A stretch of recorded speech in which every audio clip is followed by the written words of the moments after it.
it a CD stand. I just run up to the band while she play.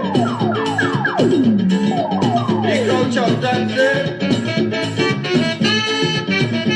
we want the woman and the bass. We want the woman and the bass. We want the woman and the bass. She beating.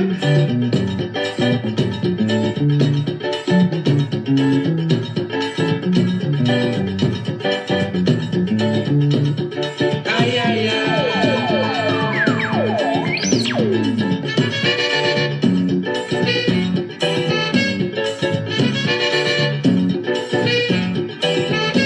You could imagine football for the day, how people break away. Cause on the while I'll tell you what they were hearing is only brass and DJ. Just raising in the air, woman prancing like the air care. This Indian girl that she shot on she belly, beating a sweet sweet melody on the stage. The crowd went rampage. We want the woman and the bass. We want the woman and the bass. We want the woman and the bass. She beating. Oh yeah, yeah, yeah. Ay, ay, ay.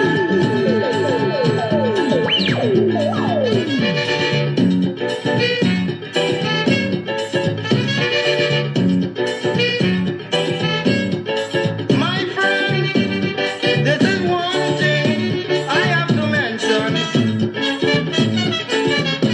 How disappointed were the foreigners after coming down here to hear from. But the desperados had them on the toes, took away all the frustration, keep them jumping in the sun, crowd start to roar. Just not give me more. We want the woman and the bass. We want the woman and the bass. We want the woman and the bass. She beating. Oh yeah, yeah, yeah, yeah, yeah. Ay, ay, ay. Let's go. This is Caribbean Vibes. The control. Pueblo.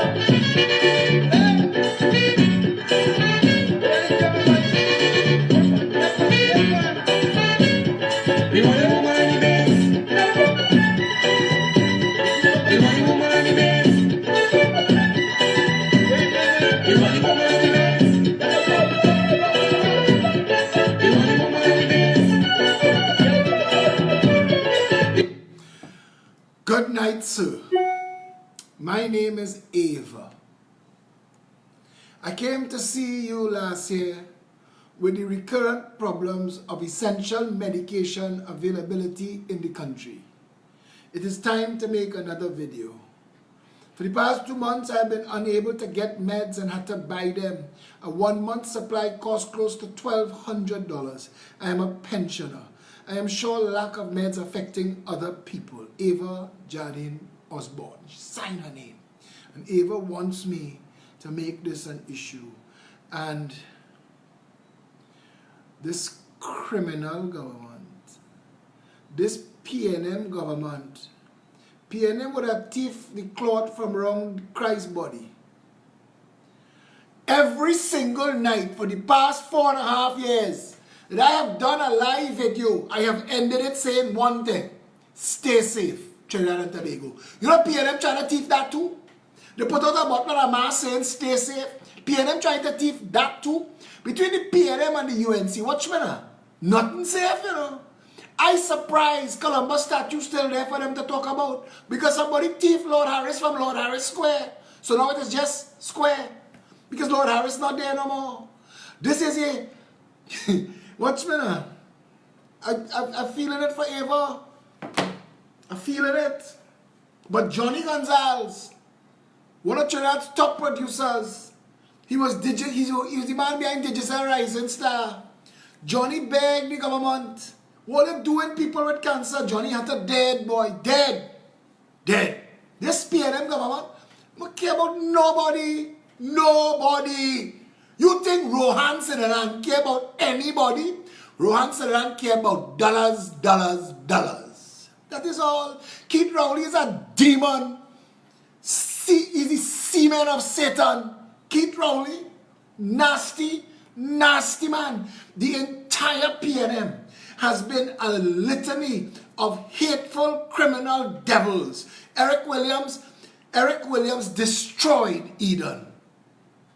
This Trinidad and Tobago is the Bible story of when the snake killed Adam and Eve and take over Eden. That is what's going on in Trinidad and Tobago. This is Eden. You know any other country in the world, anywhere, blessed like this country? Anywhere. God did things in Trinidad and Tobago that he did nowhere else on the whole planet. Hear me now. In this little dot in the ocean, that when they create a map that tries to show the whole world, they can't even write Trinidad and Tobago first we small. We're less than small. And in this dot, everything blessed. Cursed by some criminals. Watch me now. Criminals in this country climbing higher and higher up Goodwood Park Hill. Successful bandits. Gulfview, successful. Watch now. Where in the world do you become a billionaire in 30 years? Not even the man who built Amazon.com became a billionaire in 30 years. It took him 40. It takes Steve Jobs 40. In Trinidad and Tobago, people start selling chicken last week, and next week they are billionaires. Chicken billionaires, cloth billionaires, contractor billionaires. On your children money.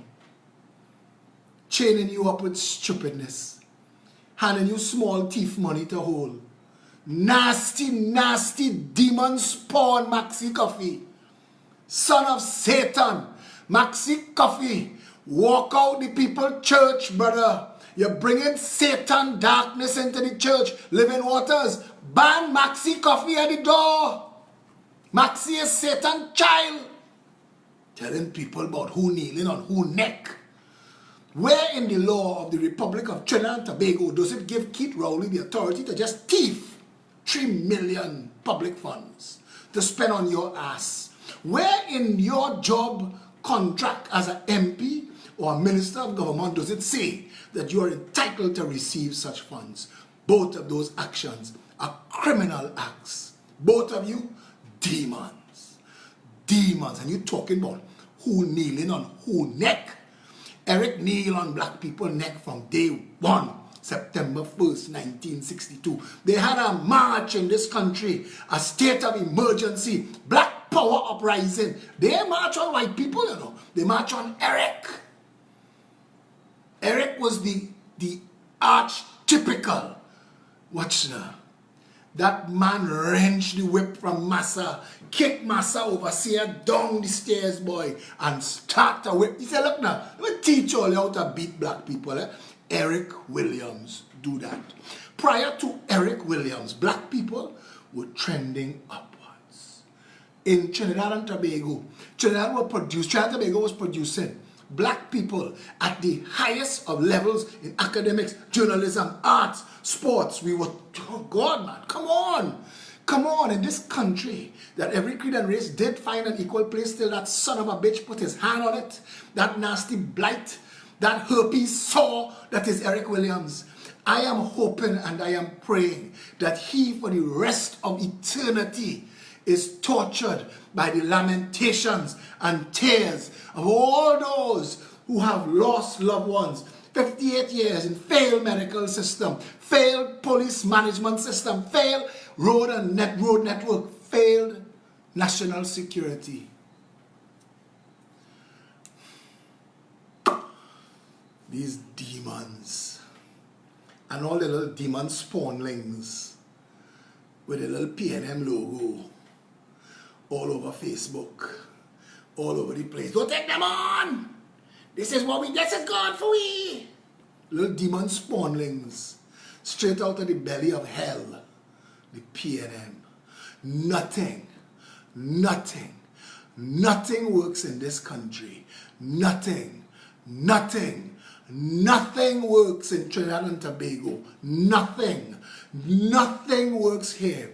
We can't even grow mango and avocado that grow wild. In Trinidad and Tobago, if the PNM set out to grow razor grass, it will fail. Nothing works in Trinidad and Tobago but white collar criminality and theft. That they good at. Hey, boss! There we go! They like that. They like that.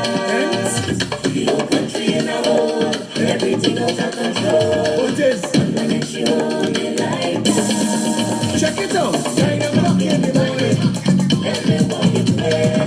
9 o'clock in the morning. What about? 9 o'clock in the morning. Everybody play. 9 o'clock in the morning. 9 o'clock out the done. And no food in the pot. Why? There's a flood on the main road. 9 o'clock in the day. You can't see your way. Why? Organized crime. It's organized crime. Everywhere you turn. Crime and more crime. White collar crime. Blue collar crime. No collar crime. We're running out of time. They like that. They like that. The whole country in a hole. Everything out of control. They like that. There we go now. 9 o'clock in the morning. Everybody play. 9 o'clock in the morning. What about? 9 o'clock in the morning.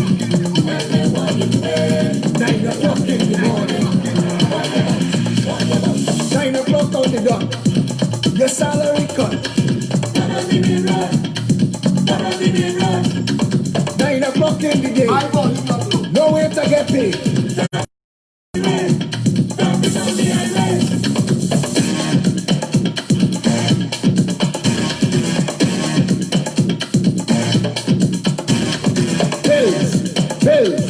Bills and more bills. Bills and more bills.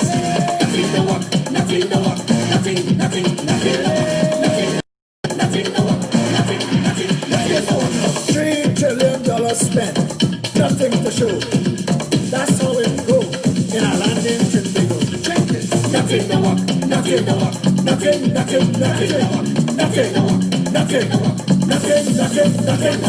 Public health failed. Public works failed.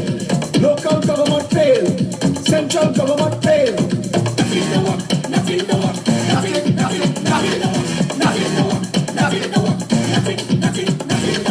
57 years.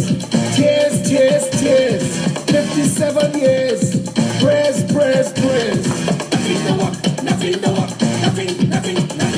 No bread in the kitchen. No gas in the car. No water in the pipe. Everybody by the bar. Hole in the pavement. Hole in your shoe. Hole in your wallet. There's only holes for you.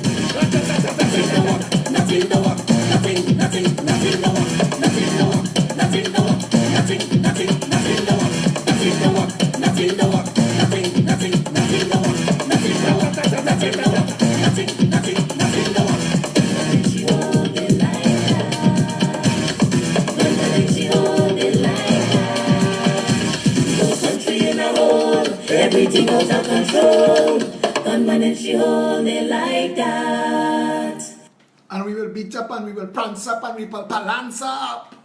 Balance with the put that in the Senate. Parlance, they put a jackass in the next jackass. Parlance, climb up on the desk of JW. Parlance, come on. It's a ass brigade. It's a shit show. Those of you who too holy for words like shit, jackass, and bullshit, this is your episode tonight. Turn it off and go and light whatever kind of candle it is like. Because if you could sit silent and watch all this take place and don't raise your voice and raise an alarm, but you're vexed if I use words like shit show, jackass, and bullshit, then you're in the wrong play and you're in the wrong place. Because you're helping nobody. You're standing up trying to pretend that you have more integrity than everybody. There's a woman named Consentida Figueroa who's come on my wall.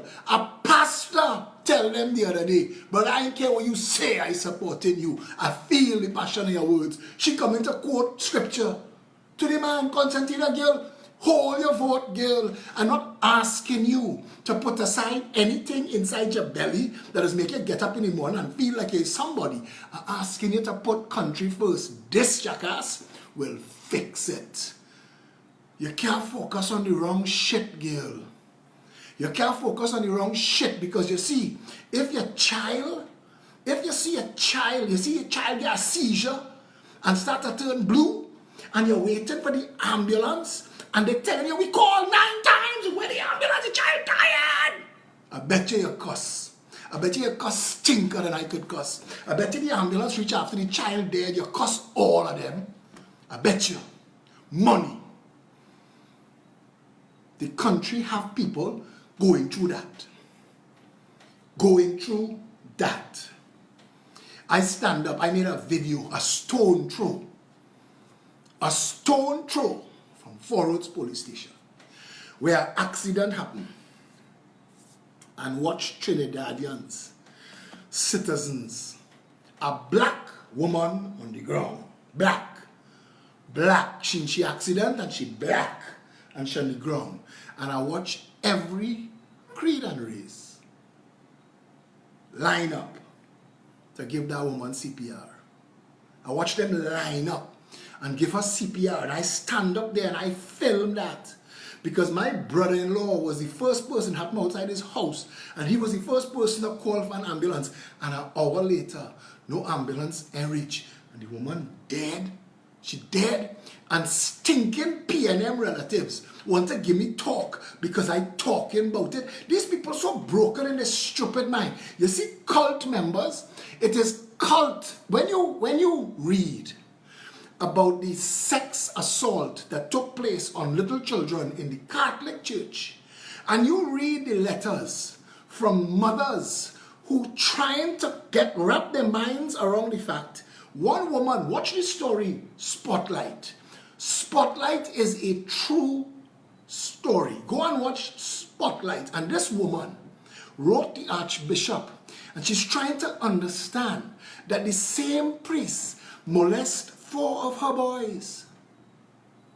And she's trying to say, God have a plan here, Father. Explain God's plan here for me now. Why he will send a priest to molest 4 of my boys? She's a cult member. Because if that was me, I make a jail, and that priest walk twist for the rest of his life. He never pee straight again. I promise you. He'll never molest nobody else's child again. I don't care about what nobody say. Because that can't be God's plan. And the Bible tells you Satan quotes scriptures. So you can't just throw yourself into the PNM or the UNC. You can't just throw yourself into a cult and defend it no matter what's going on. You have to at some point say, wait, arithmetic is not my strong suit. But they spent $5 billion on public health this year. They spent $5 billion last year. What are they spending it on? Houses going higher and higher up Goodwood Park. Higher and higher. Higher and higher. People, they reach the top. They reach where water can't reach, so they start to build in other countries. And they have little shit snakes in this country taking Judas money, 30 pieces of silver, to jump out this party and go and join a next party to attack and silence me. because the PNM and the UNC have not been able to do it on their own. So they're trying to say that they will take from my hand and turn my hand on me. But Trini's not stupid. Trini's talk and they think and they say, wait, if you bad talk the UNC and the PNM for 3 years, if every time you talk, you cuss UNC, you cuss PNM, they say two sides of the same coin. If you say they're nasty and they break the country and you tell stories and you went and do live videos with people who suffering and you say if it wasn't for PNM and UNC, people would have been doing well. And 1 week later, you leave PEP and you're in UNC and you ain't get paid. As an ass. You ain't pull along a big money. You and your girlfriend outside there, ripping up the days, boy, ripping up the nights, attacking Phillip for free. For free. It can't just be likes and shares. Or you can't be so desperate too. Or you can lie down and hug up. There are other games you all can play together that have a little more fun in it than just attacking Phil. And if you want guidance, call me, I'll tell you. I can send you a book. It's called The Birds and the Bees. Because it's too all here. And when you reach, brother, to sharing Anil Roberts' filth, Anil Roberts hide from me because I wanted to bust his face for that lie he tell in the parliament. And I call Wade Mark. Wade Mark apologized to me. He come and meet me in public. He said, Philip, let me tell you something. That is a mad law. He could never get away with that. But I can't stop it because that is the law in the country. So a man could stand up in the parliament under parliamentary privilege and assassinate your character. But I want Anil Roberts to know he on the list of when I get in that parliament and I have privilege of my own, brother. I will excoriate you for them to see. I will eviscerate you. I grew up in the same place with you, brother. I was there when Sparrow's son gave that telephone scar from your ears to your mouth. We tongue long time, me and you, brother. You use parliamentary privilege against me? Wait, Peter, wait. Wait. But is that you're going to share? That jackass? That clown?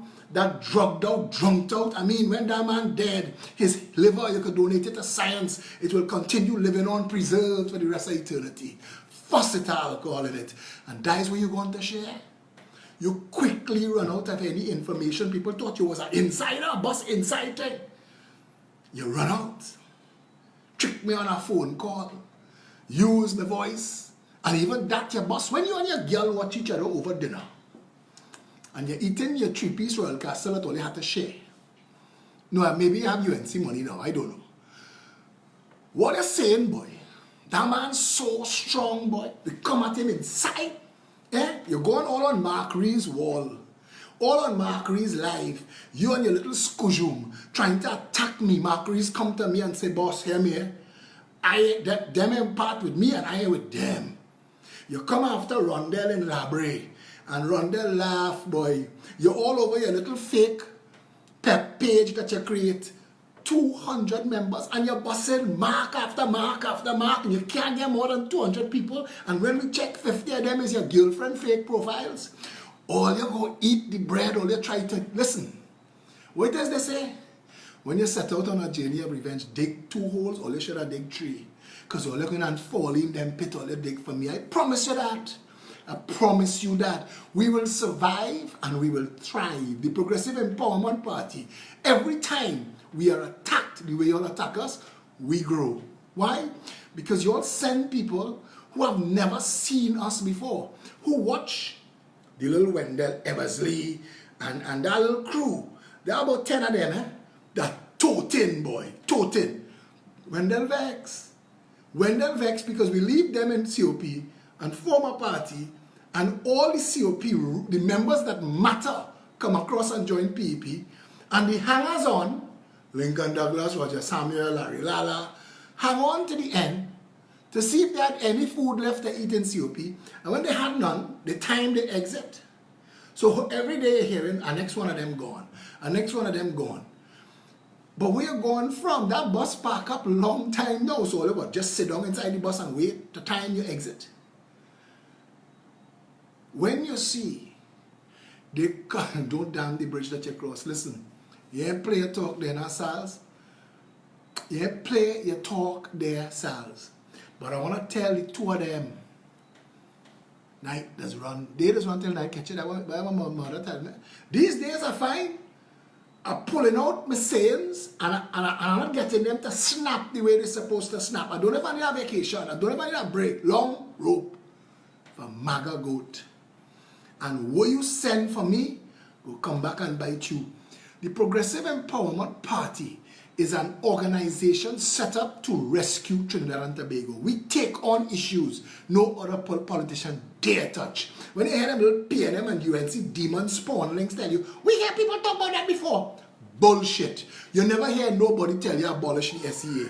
You never hear nobody tell you 10-year schools. You never hear nobody tell you how to make these all schools prestige schools and break the Concordat. So nobody leapfrogging over nobody to get in prestige school and beat out children who do better than them in the exam. All that bullshit done.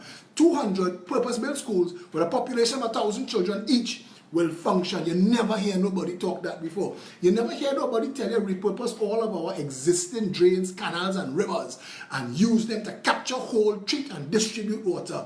Decentralize water to the 41 constituencies. You never hear nobody say that. Nobody ever stand up and tell you abolish local government. Abolish it. When they say why we need it and they prove to you, no you don't. We only end up holding out a local government because Eric Williams and them was in a rush in Marlborough House. What she gonna sign, boy? What she gonna sign? Just take what we had. Take what we had because Jamaica kicked Williams in the ass. Jamaica didn't want nothing to do with Eric Williams. They smelled that rat long time. Jamaica see what we was going to be saddled with and they say we want nothing to do with that demon. Eric talk 1 from 10 is not. Miss me with that bullshit. You're trying to give your followers something to hold on to. When Jamaica say, if Trinidad leading with Eric in charge, we want nothing to do with it. So where we end up? We end up with a local government system that was created because we was going to have 10 islands based in Trinidad. Central government was going to be based in Trinidad of Federation of Caribbean States. And all 10 countries would have been centrally governed from Trinidad and Tobago. So you would have had to have local government on the ground in each of the islands taking care of issues that affect your daily life, while central government was going to be based in Port of Spain. That was the intention. When it fell apart, they were supposed to start over, but they didn't. Williams started thieving from then. Williams thieved the Federation Constitution. It was so badly drafted for our consideration between 1962 and 76, we had to get a whole new constitution. And they say we do it to change the Queen. That's bullshit. We didn't do it to change the Queen. We do it because the constitution that we had couldn't work, it couldn't fit. And Williams and them was using it to run amok, writing law to suit themselves, breaking law, and nobody could have called them to order. If Trinidad was ever a dictatorship, it was 30 years under Williams, and that son of a bitch had to dead to freeway. Had to dead, that demon had to dead to freeway. Hear what I'm telling you? And I'm sure if you go and dig up that body, it's still there. Not even roach, rat or worm want to bite that. I'm sure that demon still whole wherever they bury him. I'm sure. The PNM was so stink. The next two in line was Errol Mahabi and Kamaluddin Mohammed that you used to stunt to pretend you was all inclusive, but the conversation all inside Balizi House is Trinidad ready for Indian Prime Minister. No? Why? We was ready for African Prime Minister. So why we wasn't ready for Indian Prime Minister? You mean all you wasn't ready? All the racists on that side wasn't ready. So they saddled we with a duncy head named George Chambers. And there are people trying to say that George wasn't that stupid. Yes, he was. George was stupid and he was incompetent. And he finished break this nation because he didn't know what to do. And you will hear economists come and tell you George put things in place. That's bullshit. It is A.N.R. Robinson, wife Ann Wilson, and Ann Robinson and Selby Wilson saved this country from the IMF. And that is why they should have break Abu Bakr 2 hands, every bone in the hand for that attempted coup. Because it is Selby Wilson and Ann Robinson that keep us, this country, from becoming a tool of the IMF. And whoever sent that son of a bitch to invade the parliament and TTT and have attempted coup and hold this country, and he plainly negotiating for people, all Bakr talks from is force and violence. He's a thug. His son speaks leaning on that violence. Thug Junior. So none of them. When I went, Pandey and Joel D'Souza called me because I didn't want nothing to do with all of this Better United bullshit. Because I know it is an annexed accommodation of convenience. Or they don't agree with one another, or they don't like one another, or they don't care about one another, but they're coming together just to make a thing so you could win an election. And then what? People's Partnership again? NAR again? Because Trinidad and Tobago survived the coup, you know. But we couldn't survive the racist egos of Robinson and Pandey that had to mash up the party. One had to take the Indians and form Club 88. The other one had to go Africa and come back as the Une of Ife. All that bullshit we had to deal with. All of that this country has been saddled with. That is what we have had to deal with. And all of you outside there who still defending people because of race and religion. I am a baptized Catholic and I just talk about priest molesting children. I was almost in the seminary. I used to teach art classes at Mount St. Benedict. I was the youngest covenant member at Living Water Community. I was an acolyte at 5 years old. I was in the church for all of my life. So if I call it out, I tell you something. Whatever your religion, call the shortcomers out. Because anywhere they have man corruptible, and man is corrupt, and man will make mistakes, and man will do wrong. You have to be honest now. Politics is not for love and hugs. Politics is service. Politics is who is best for the job. There is nobody in this country that can tell it to you as straight as I do, and I am willing. I am willing. In fact, I am excited for a debate between Rowley and Kamala. They will use Sabga News Network and the rest of whatever bullshit stunt artists they use in the media and journalists to justify why. Not giving them credibility. No. Every single person who has intentions of leading the country have the same rights as you. You, Rowley, who was manning dog, you was manning dog. They used to call you a Rottweiler.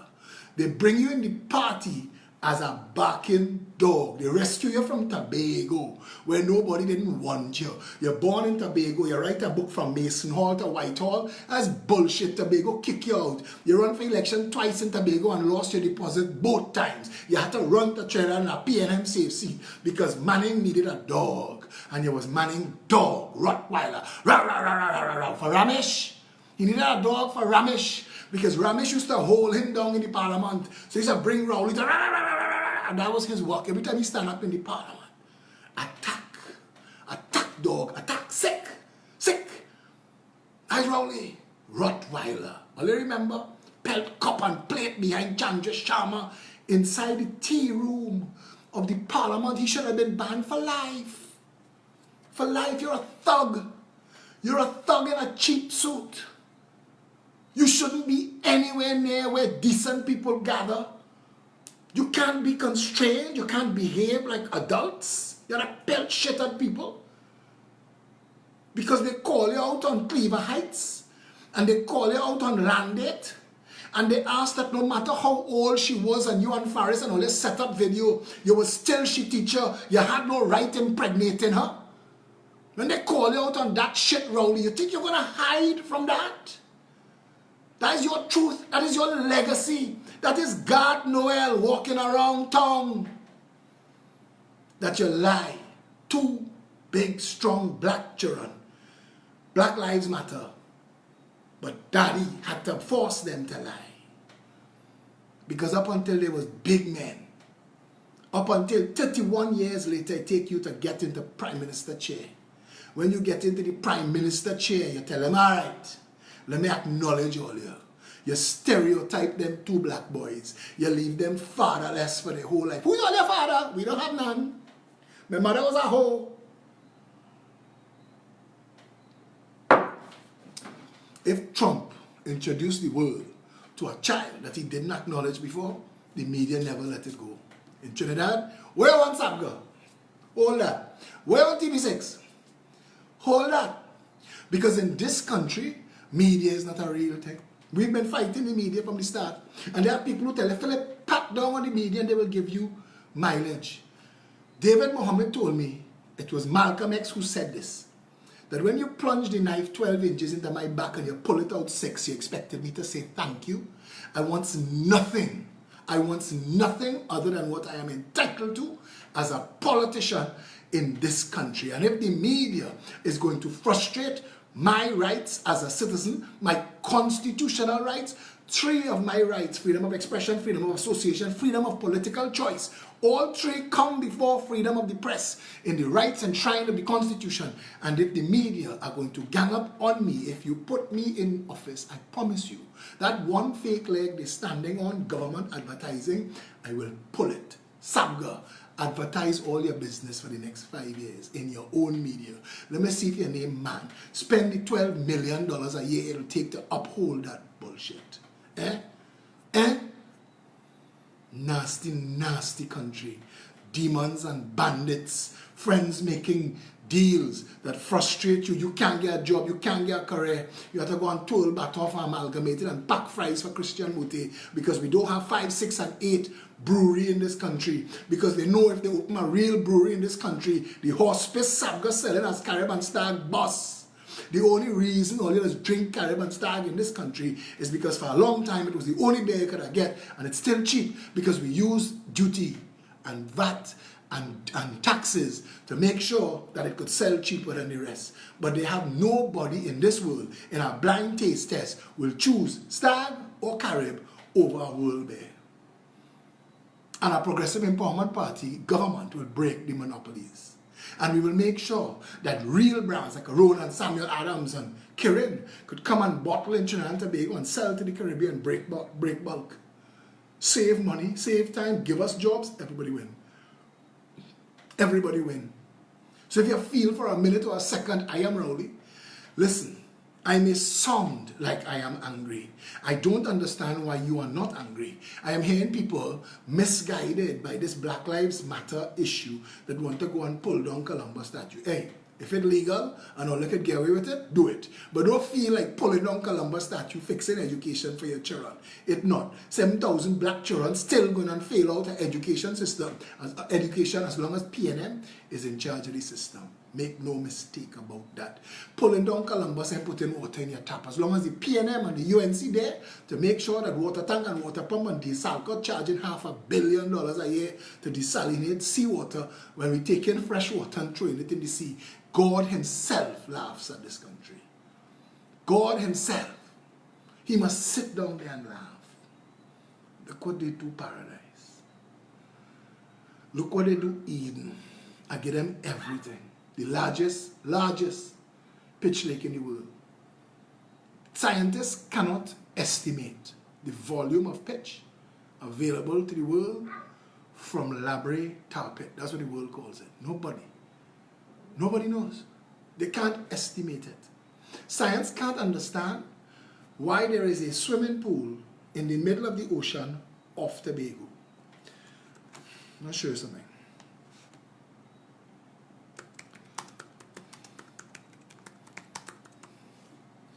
Top 10 tropical destinations. That's what I'm Googling. And the first result says Maldives, Bora Bora, Tahiti, Riviera Maya, Mexico, Atutaki, Cook Islands, Kauai, Hawaii, the Mamanuca Islands, Fiji, St. Bart's, the Caribbean, the Abacos in the Bahamas, Ambergris Cay, Belize, Dominican Republic, Tobago, that is the most beautiful, natural, tropical piece of rock in the world, Tobago, not mentioned. It's not there because we've raped it, we've plundered it, we've looted it, we've made a mess of it, we've broken it, we've advantaged it, we set up a THA to enslave the people that live on it. We've created a political database in place of where a real tropical destination should have been. If the PNM, who have a reverse Midas touch, everything they touch turns to shit. King Midas, everything he touches to turn to gold. The PNM, everything they touch turns to shit. Edison Bahar asked Phillip, you ever start doing a live and in the middle suddenly have to use the toilet? Thank God, no. But usually when I end the show, I need to pee. Especially when the show goes on 3 hours long.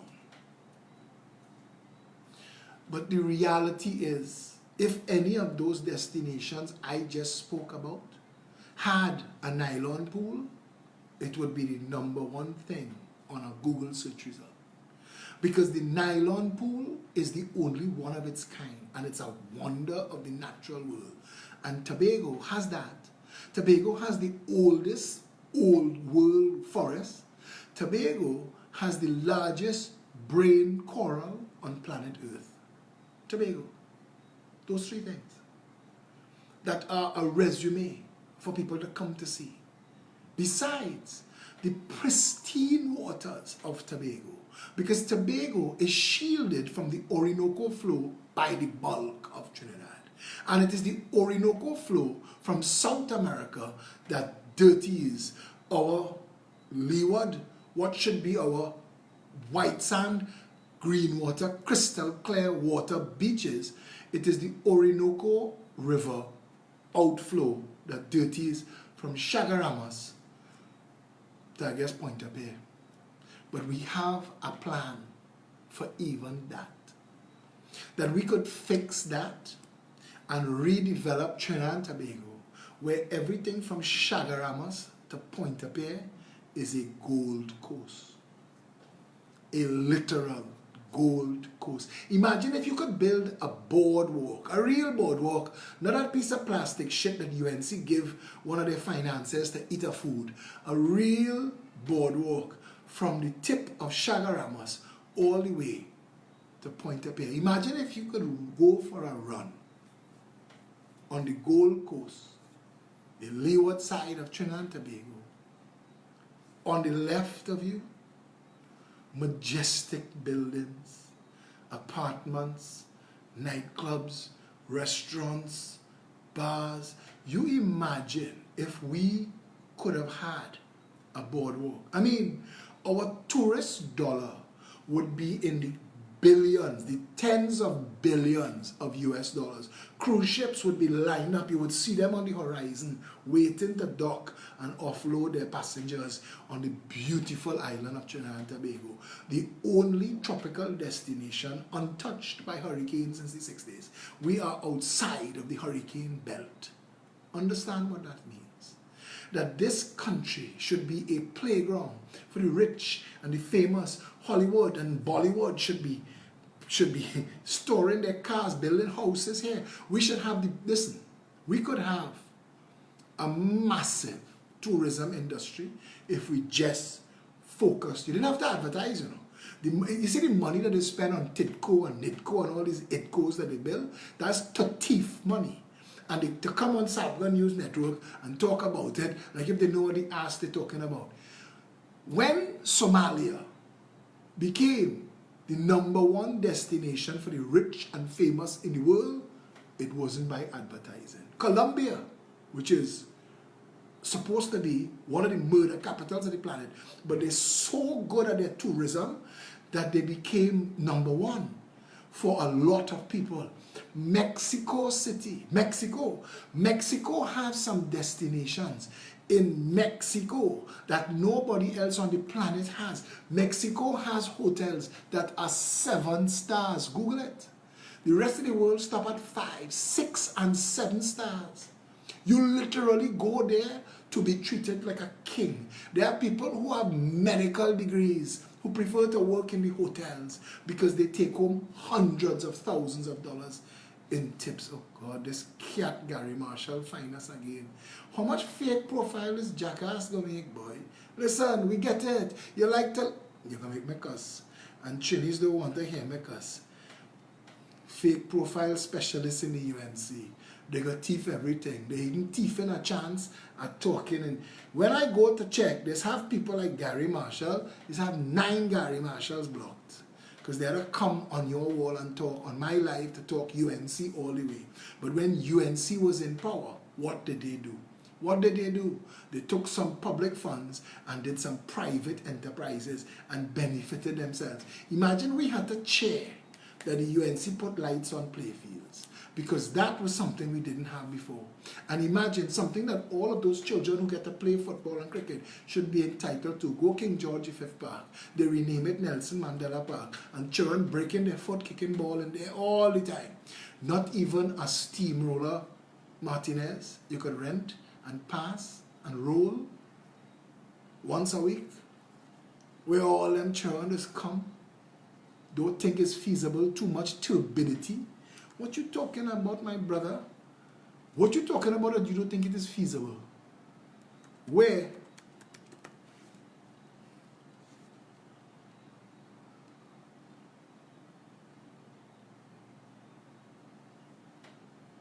I'm going to tell you our plan. They got it because it worth a lot and it could be used to benefit financiers.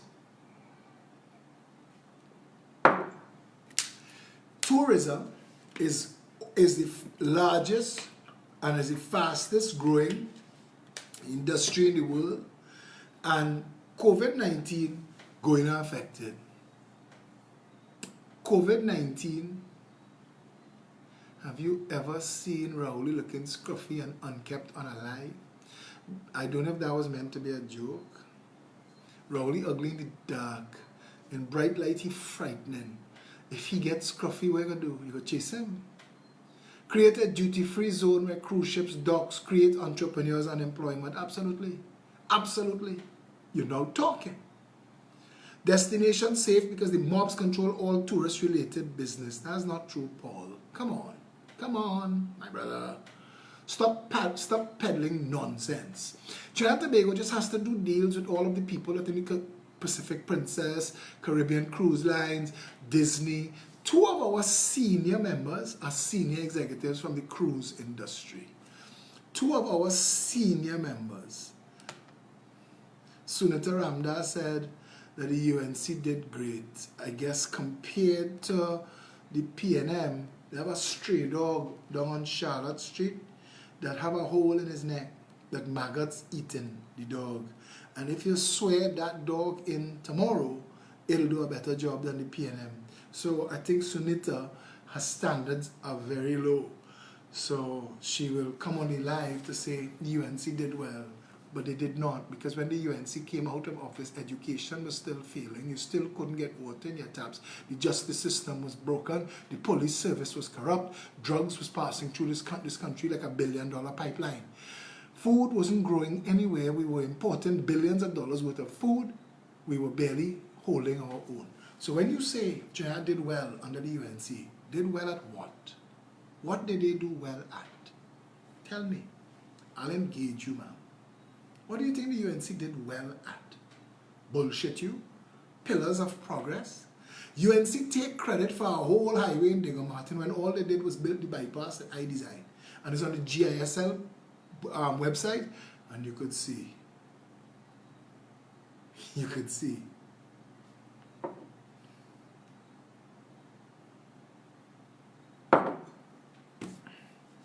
UNC dog dead. Ian D'Souza is Friday night engaging everybody. That's what we do on a Friday night. But the reality is, and go right back to Christopher Columbus, 522 years ago. 522 years ago, when Christopher Columbus was dead, black slavery had now started. Christopher Columbus didn't bring slaves to Trinidad and Tobago. Christopher Columbus may be a murderer. I am hearing that. I am hearing Christopher Columbus was a murderer. But the English killed 100 million Native Americans. They came up with things like infecting blankets with smallpox and donating it to families. How evil you have to be to do that? Yeah? Colonization was a nasty game, but modern day global corporate business just as nasty, just as stink. What you think dictating the pace of everything going on in this country? The UNC that cost China Railway and all the other Chinese companies that was here come back here and do business with the same China Railway and all of them. The same UNC.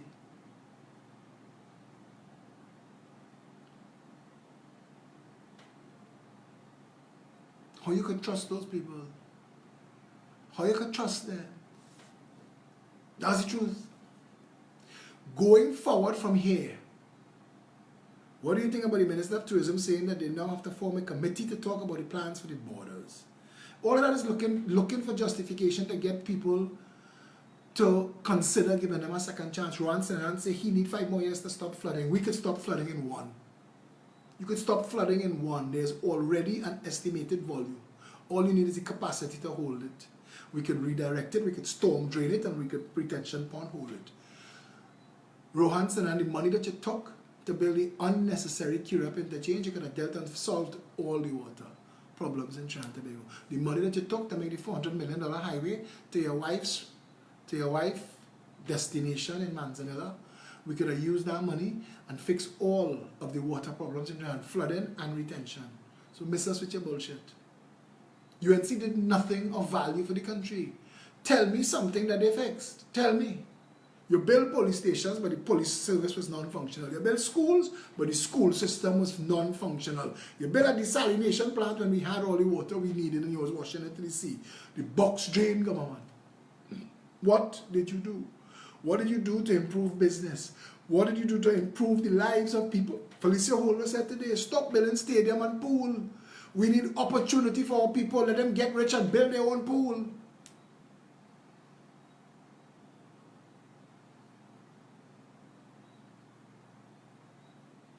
People, good job, Phillip. I'm learning so much.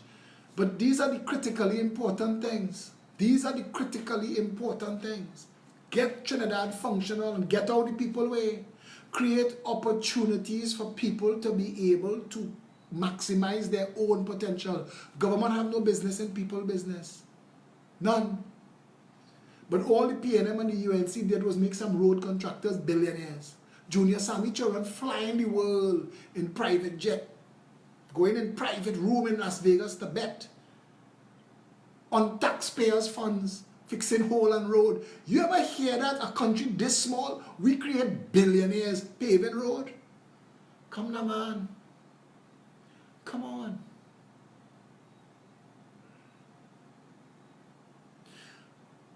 NAR had every good chance to fix the country, Eric Bash. So you can't feel bad for voting NAR. All of us who wanted a better country and wanted to escape the clutches of IMF and PNM voted for the National Alliance for Reconstruction. And the National Alliance for Reconstruction was basically everybody against the PNM. And do you know, even in that election, the PNM got 187,000 votes? That cult strong, you know. You have to bring everybody else out. You have to bring everybody else out. And Trinidadians have to wake up. And I tell you again, if you say you like Rowley, you lie. If you say you like Kamala, you lie. Because those are not even the real people that you're dealing with. Those are constructs. Kamala can't talk she normal self. If you ever hear Kamala talk her normal way, you wouldn't recognize her from the person who's come up on the stage to talk to you and make you feel. Anyway, this is not about bad talking nobody, you know. But this is about getting you to understand that the country doesn't have to be this bad. The country doesn't have to be this bad. It doesn't have to be this broken. It's a shame the only political parties you'll see in TNT is PNM and UNC. Are there any real patriots in TNT? Minus Phillip Hotmouth and Hotbutter. That's all I've heard from him is nation building. Grace, Grace, Grace. That is the weirdest compliment I have ever gotten, and thank you. I appreciate it. Corruption Perception Index. Trinidad and Tobago is the 85th most corrupt nation in the world. Which country is less corrupt than us? China, Ghana, Benin, India, Morocco, Armenia, Bahrain, Solomon Islands, Bulgaria, Tunisia, Jamaica, Hungary, Suriname, South Africa, Romania, Argentina, Belarus, Senegal, Montenegro, Sao Tome, Croatia, Greece, Cuba, Jordan, Slovakia, Mauritius, Oman, Namibia, Malaysia, Saudi Arabia, Italy, Grenada, Rwanda, Malta, St. Lucia, Dominica, Costa Rica, Latvia, Georgia, the Czech Republic, Cape Verde, Cyprus, Poland, South Korea, St. Vincent and the Grenadines, Lithuania, Slovenia, Israel, Brunei, Botswana, Qatar, Portugal, Barbados, Spain, Bahamas, Taiwan, Chile, Bhutan, the United States, France, the United Arab Emirates, Uruguay, Japan, Estonia, Ireland, Belgium, Hong Kong, Austria, Australia, the United Kingdom, Canada, Iceland, Germany, Luxembourg, Netherlands, Norway, Singapore, Switzerland, Sweden, Finland, Denmark, New Zealand. All of those countries are less corrupt than Trinidad. Trinidad is the 85th most corrupt country in the world. Everybody in the Caribbean less corrupt than we. This is a shithole. And I want to tell you something. That 85 wrong. We're worse than that. It's just that we've normalized corruption in all of our business. We have a corruption that runs through, permeates every aspect of public service in this country. Every aspect. Nothing is separated. Nothing escapes. And we've normalized corruption. Our chambers of commerce have been established to make sure that they stay close to government, to make government function in ways that benefit their members before anybody else. And those things did not happen isolated from the PNM and the UNC. Those things happen because of the PNM and the UNC. There are criminals in the PNM and the UNC who are plotting and planning their next theft, financing both of those parties. Somebody says no Caribbean dollar, no Caribbean country accepts Trinidad dollars. Nobody in the world accepts Trinidad dollars. Nobody, nowhere. Trinidad has dollars for corruption. It is corruption is why we have dollars. Our dollar is bought from us at 6 US. 6 TT to 1 US. But it is sold to us at 6.77. That 77 cents is theft. That is corruption. That is a 13% ripoff. That shouldn't be. And it is only because it is a law that you have to use Trinidad and Tobago dollars. What purpose does it serve us to use Trinidad and Tobago dollars other than to hide from the reality of the world? If tomorrow you had a government with balls that decided to trade world currency, stop trading Trinidad dollars or peg Trinidad dollars to US. We get to print right now. There are $467 million missing from the Blue Note exchange. They're saying $467 million wasn't exchanged. So that means you've printed the $467 million in anticipation. Where's that money? Where is it? And what happens to that? Melissa Sarah Rupan says the whole world corrupt. That's not true, darling. Let me disabuse you of that frightfully piss-poor notion. There are countries in this world where to try corruption is to end up hanging from a rope, like Singapore. So don't talk that bullshit on this wall. Here is a bullshit-free zone. Go and do your research and come back. You can't try corruption in Norway and Netherlands. You can't try it in China. They will shoot you and charge your family for the bullet. Harry Hunt is saying the real value should be 10 to 1 to the US dollar. But Harry can't explain how he arrived at that. Nobody knows what our real value is. The third wealthiest nation in the Western world. The third wealthiest nation. America, Canada, Trinidad and Tobago. How do we come to have a dollar 10 to 1 to the US when Barbados has 2 to 1? Explain that to me. I'll give you a cross-reference right now. All the countries in the Western Hemisphere. The first thing we will search is countries in the Western Hemisphere. And we will also search exchange rates. This is real simple. Exchange rates for countries in Western Hemisphere. Let's see if there's a list. Because you could do it manually. Let's see if there's a compilation Tobago's autonomy, Mr. Phillip. Tobago, the best thing that could happen to Tobago is if we free them from Trinidad. Tobago was attached to Trinidad because England didn't know what to do with it. But Tobago had no business being attached to Trinidad. Tobago, all our natural gas that we talk about that Trinidad have, that we still trade in, all of it is Tobago money. All of that, people tell you that Tobago can't survive. Laugh in their face, you know. Tobago could quickly become food self-sufficient, energy self-sufficient, massive GDP just on tourism, and the natural gas that Trinidad has been bleeding could go straight to their coffers. Tobago is wealthier than Trinidad by far and is only held back by being associated with Trinidad. Should Tobagonians get autonomy, I want to tell you this. Tobago would do well being part of the unitary state of Trinidad and Tobago, because in a real positive looking world, we would try to unite all of the countries. We should try to get all, Barbados, Jamaica, Cuba. We should go back and revisit the Federation of Caribbean States. We should go back and build a United States of the Caribbean, because a United States of the Caribbean, and you need to include Haiti and Dominican Republic, a United States of the Caribbean would be food self-sufficient, energy self-sufficient, and cash rich, because we would control tourism. We would have a big bite, not the lion's share, but we would have a big bite of energy sales. And we also have other things that are endemic and specific to the Caribbean and the Pitch Lake. So a united Caribbean would be as strong, if not stronger, than the United States of America per capita.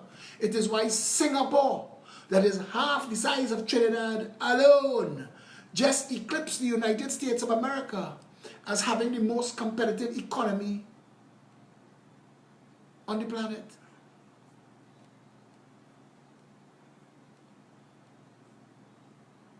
I'm searching something. It's a video.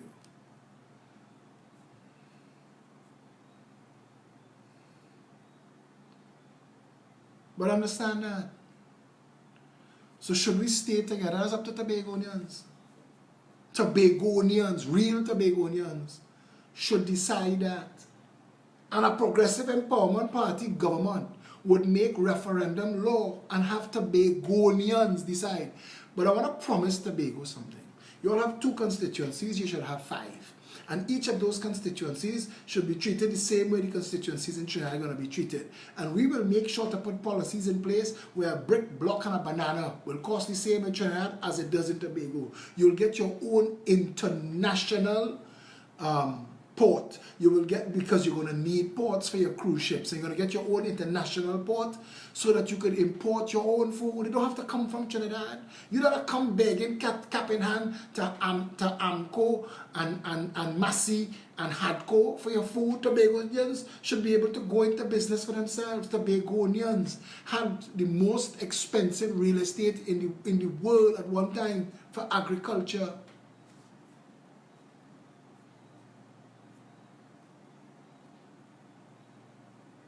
And I'll put together this document for you because I can't do it now. Clearly, the Google search. But Trinidad and Tobago could easily, let me tell you something, marine industry. Forget everything else. If Trinidad focused on the marine industry, we could be wealthy beyond oil. Boat building, boat repair, boat storage, cruise tourism, and shipping turnaround. Trinidad and Tobago could be massively wealthy just on marine industry. But you can't get corruption out of that. You see, corruption functions well when you dilute everything into one space. That's where corruption thrives. Where you could sit down with one company and deal with them for billions of dollars and take your kickback. Do you know that in the United States of America, the justice system the Justice Department created a law in America that deals with corruption in America because of an American company doing business in Trinidad? that corruption in Trinidad, Sam P. Wallace, go and Google that. Go and read everything that took place in that matter. And a law was written in the United States of America because of Trinidad's corruption.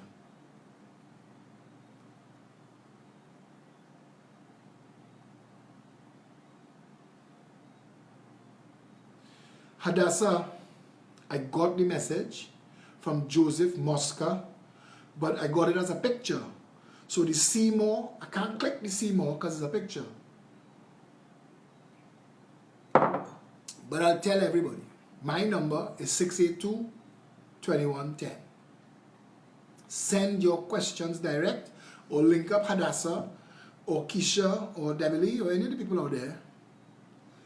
Derek Ramsamooch would make a great guest on Plain Talk. I don't believe so. Derek Ramsamooch is a fellow who's been singing for his supper for a long, long, long time. Colm Imsbert say country better off today financially before COVID.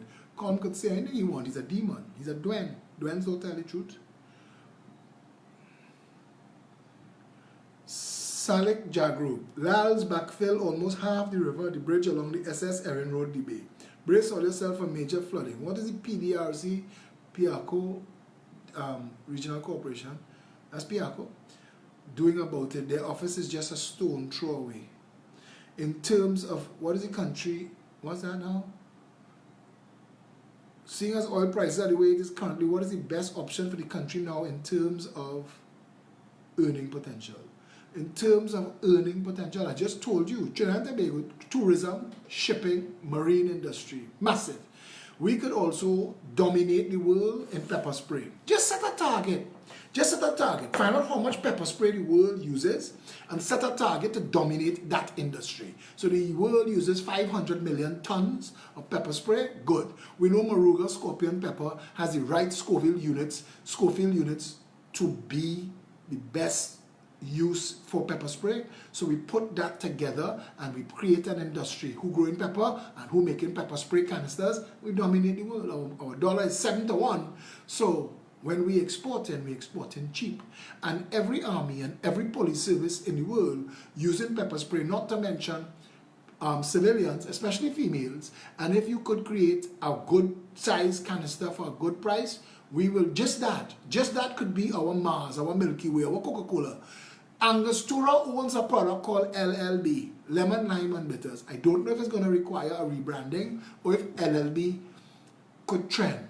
Coke trended, but LLB is too many syllables, and marketing teaches you that you want people to be able to grasp something on the first syllable. The logo must be easy to grasp. So Lemon, Lime and Bitters, you could do better with a brand than that because you're using bitters. Coke use cocaine, Pepsi use pepsin. So you want to say that the ingredient in an LLB is Angostura bitters. Find a name like Bitterade or something. Create a name that so it could be shortened, and LLB could be a massive, massive global. We could be bottling LLB in quick time all over the world because LLB is a flagship. That is a brilliant, brilliant product. Rajesh Gosain asks, when are you coming to Moruga? When the PNM leaves? I don't want to bounce them up anywhere. I understand they do all their obey down in Moruga. Saturday, 13 June, I'm just joking. I come Moruga anytime the team, Sean Sunarine, Michelle Davis, Shari Wilson, Glenn Robinson, they coordinate the walkabouts and the sessions for all of the mobilization and party organization, and anytime they're ready, they will bring me. Saturday, 13 June. So reach out to them and reach out to Hadassah and reach out to Debbie and set it up and let's do a walkabout. Saturday, 13 June, 10 a.m. Skinner Park, save our green space, say no to drive-in cinema, come out and support. Well, I give you the ad.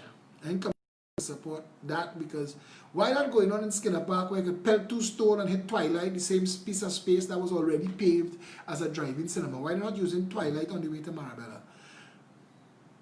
Hey Phillip, saw on Facebook you're walking El Socorro Main Road tomorrow. Most likely. I'm trying my best. Our caretaker, Alberta Stacey Perdine, has a walkabout tomorrow and it's gathering a lot of interest, and I'm supposed to be a part of that and doing my very best. Somebody says not getting you on Facebook. I don't know why Satish. I wonder if Satish gave me the YouTube or if Satish is asleep.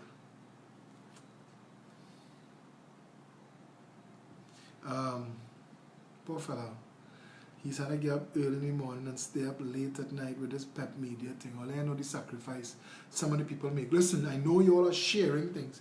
Phillip asked Rerun about the bridge on Konapo Main Road to Coal Mine. It's dropping already to visit that site. Phillip, Trini Flavor, send me a message, 682-2110, send me location, we'll come. Ashmead Mohammed says you have to set up systems to prevent corruption, detect corruption, track corruption, then prosecute corruption. Absolutely. If you want us to talk about that, I talk about that for the rest of the show. That's my pet subject. I want to be the corruption buster. That's my role. That's going to be part of the Prime Minister's office, to go after all. To go after all. I want to bring all them fancy flashers, all them big fancy car drivers, all of them who used to live large. I want to bring them back in front of the population and say, look why they was living so large. Hadassah says Satish is the best, but best at what? Ashmead Mohammed, the political will, agreed. Jennifer says, I am on Facebook. Yeah, but I don't know what's going on. 682-2110, if you want to send your questions, you could.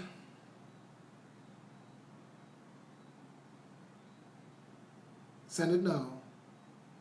I'm responding to somebody right about now. PNM Thief me saying, boy, stay safe, Trinidad and Tobago. PNM only a shame, boy. You the court full of corruption. That's like saying a beehive full of bees and honey. PNM only a shame. They have no shame. Listen, they have no shame.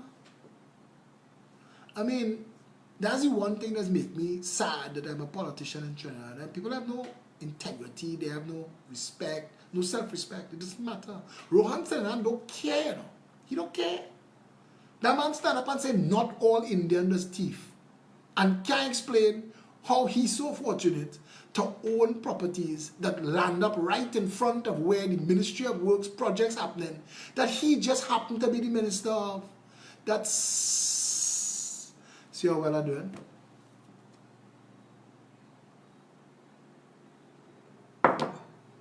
All you better hope. I used to tell Quaitung and Ish when they used to be balancing in front of Hearts and Tri-Band, smoking big cigars after thieving out the country money. I used to tell them, hope and pray they are no God, you know.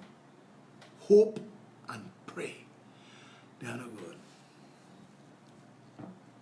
682-2110. Joey Correa said LLB looking like a boss. I like that you could do that, but I don't know if that, Joey, I don't know if that will travel. Pepper spray industry, 92 million US and growing, but that is not the global, that's not the global, and that just shows you. But that's not global. They have a big, we don't have the numbers from China and Russia and countries like that.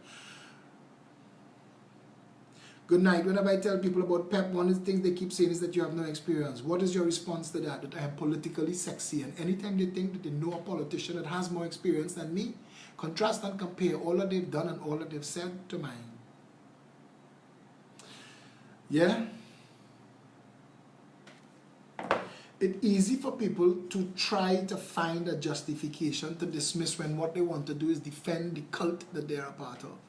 This has nothing to do with that. And anytime they want to listen, because government is about planning and execution. Prime Minister work is man management. The Prime Minister's job is to create a government. Out of that government, select a handful that he calls his cabinet. And that cabinet is supposed to be responsible for deciding what the government and then by extension the country does.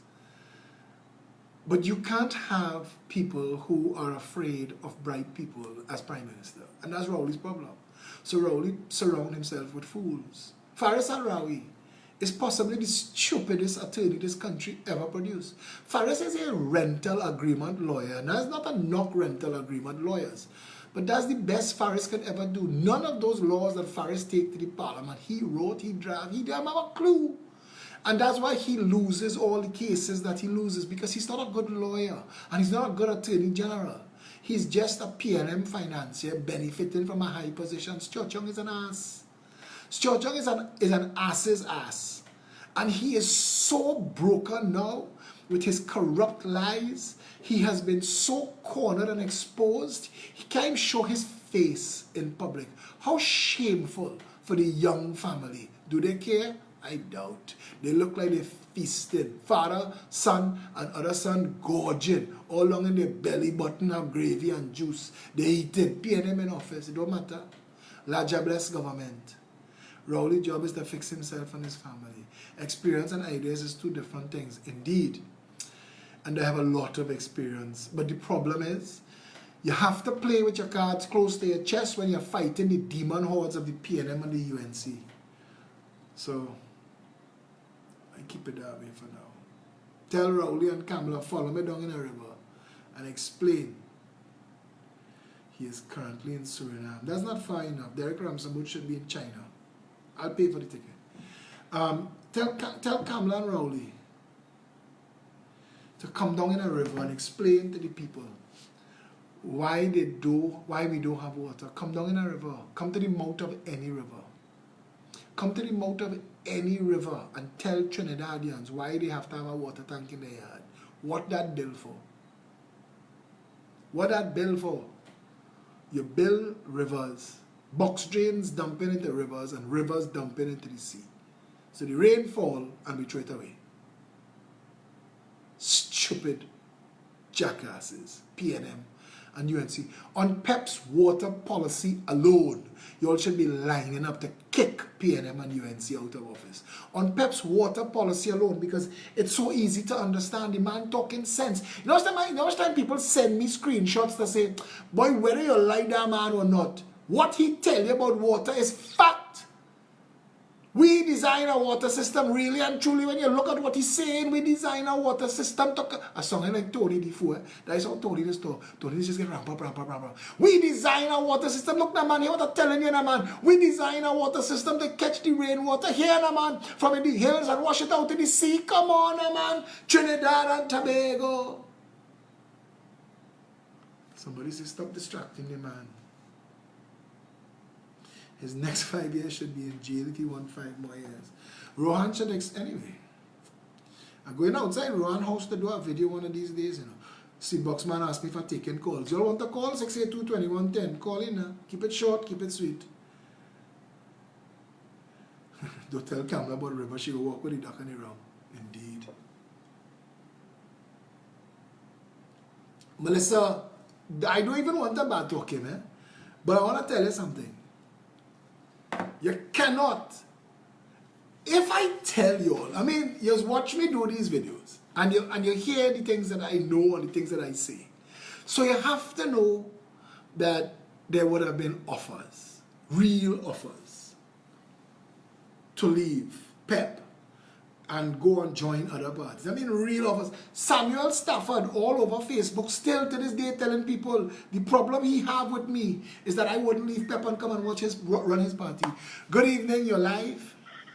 Yes, LC Box here. Listen, we need some laws, boy. I want you to promise me that when you get in, which you will, because the 70% of people that don't vote is coming on, they will give them a 33, actually a 40.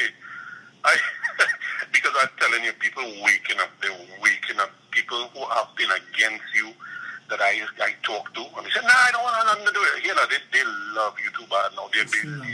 You wake up something in them. Fashionable now to love Phillip. That's a new style. Love up with Phillip and Phillip loving everybody back. Continue.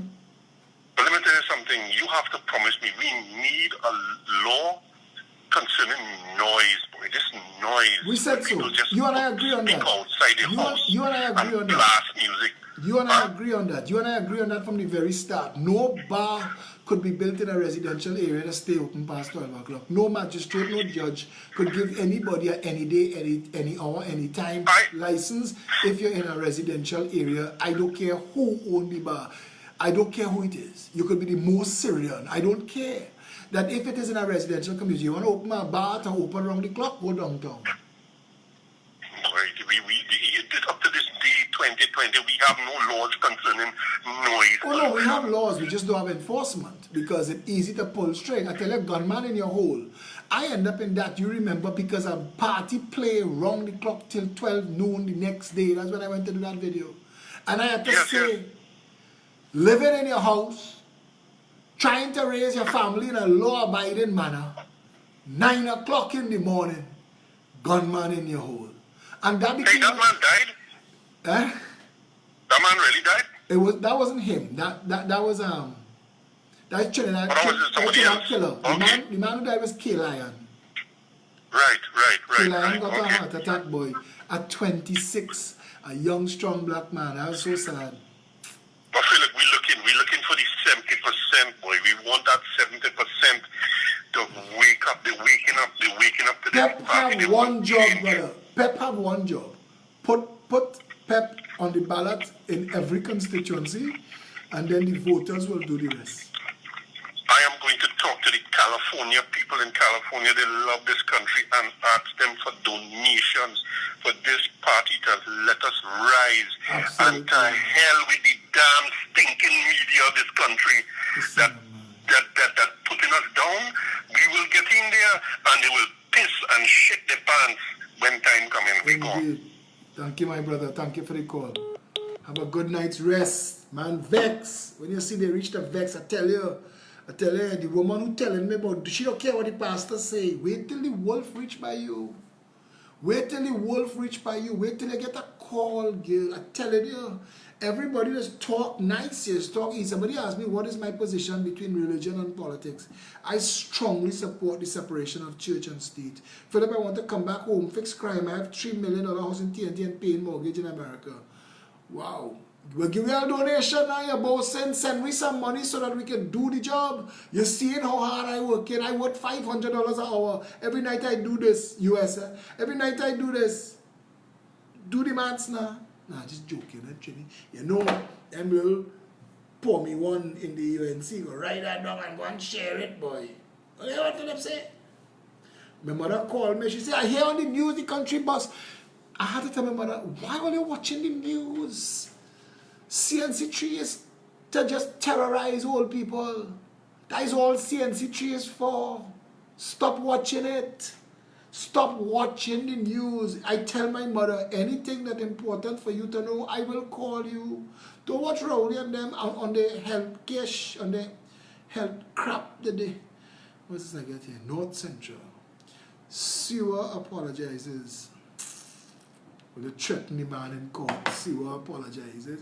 I still want to know, Devlin Thomas. I want an investigation into that tent. I want an investigation into the $500,000 tent. We're not letting that go.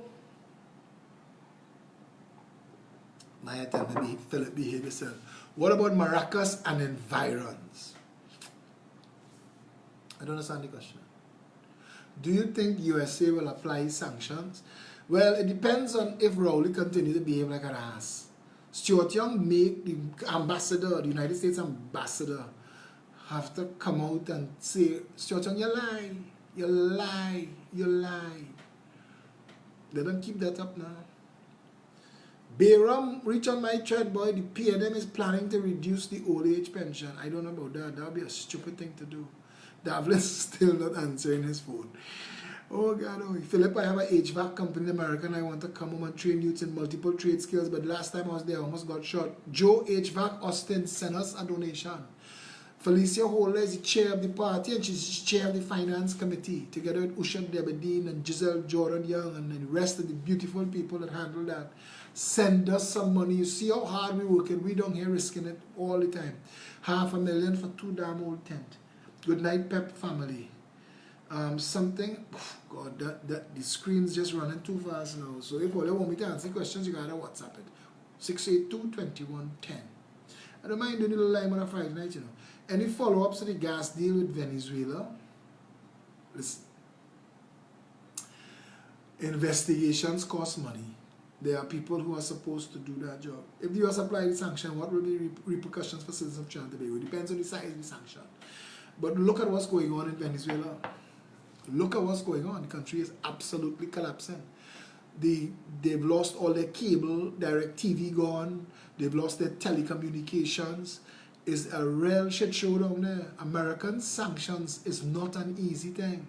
All them people who line up for KFC tell you what America go do we. They go, boy, if Manning gets stoned with rotten mango, what they go do Rowley when all they lose KFC, boy? American sanctions, America is a serious thing, you know. Let's see. Hello, good evening, you're live. Hello, good evening. I'm calling from Vancouver, Hi, British Columbia, Canada. Hi, Vancouver. Yeah, I think you recognize this number. And I've made some comments on your threads several times that the thing is, look at you at this time of night in Trinidad, and you are here giving information, providing the people with a real option. And that is something I've never seen any politician do in my life. And I'm just about a year or two shy younger than you. And not even the NER days. I mean, mind you, we don't have the technology as we did back then. But nobody is really giving out the information and showing where they have policies and plans. And you have done this now for the last number of years, night after night. And I still don't know why people haven't, as much people haven't, come on board this whole thing. I mean, you still have your detractors, and, you can't really convert a sycophant or sycophant for the PNM or the UNC. They see in their party. But I don't know. I mean, I think a lot of the reason we haven't had the kind of outpouring that you're looking for is because of fear. People have fear to lose their... People owing on the last 3 months of HTC could lose their house. The government nasty and dictatorial and very threatening. And people are afraid of all kind of victimization, lose their job, lose their contracts. There are businesses who have small contracts to supply plastic bag or socks or something, box and cup. They don't want to lose their contracts and mowing lawn or whatever. So they had to be very, very cautious and very, very careful. And the one thing that I am proud of is the amount of people that take the risk to message me, because they could get in trouble and they take the risk to message me and tell me what they do. In the fire service, the police service, the army. I mean, we have so much support in those organizations. The Coast Guard. And I want to tell the Coast Guard something. That piece of work all they put on this yesterday, that rescue, the response, the time, the play, man, I was so proud of Trinidad and Tobago Coast Guard, and I say this all the time. they did a good job. It is not the low-ranked men and women of our public service and our armed forces that let us down. And Trinidad need to clean house. And I think that is just fair. And that's where I was going. So that was an aside. I want to tell the Coast Guard great job. But I want to tell you, people are afraid. But I think, and I'm betting that elections time, a lot of people that people think are PNM and UNC will not shock and surprise them in the ballot, in the polling booth.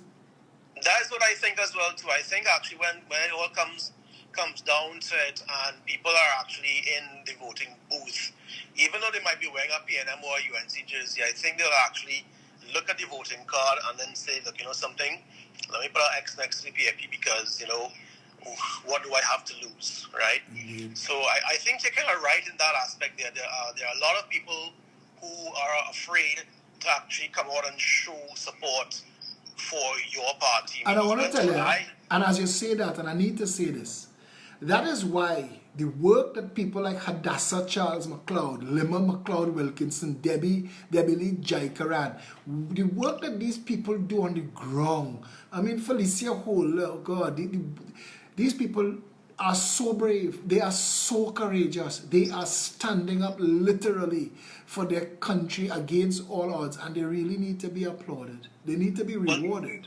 Exactly, they need to be rewarded. And now, I go bring up our next name now, Mr. Anthony Defoe.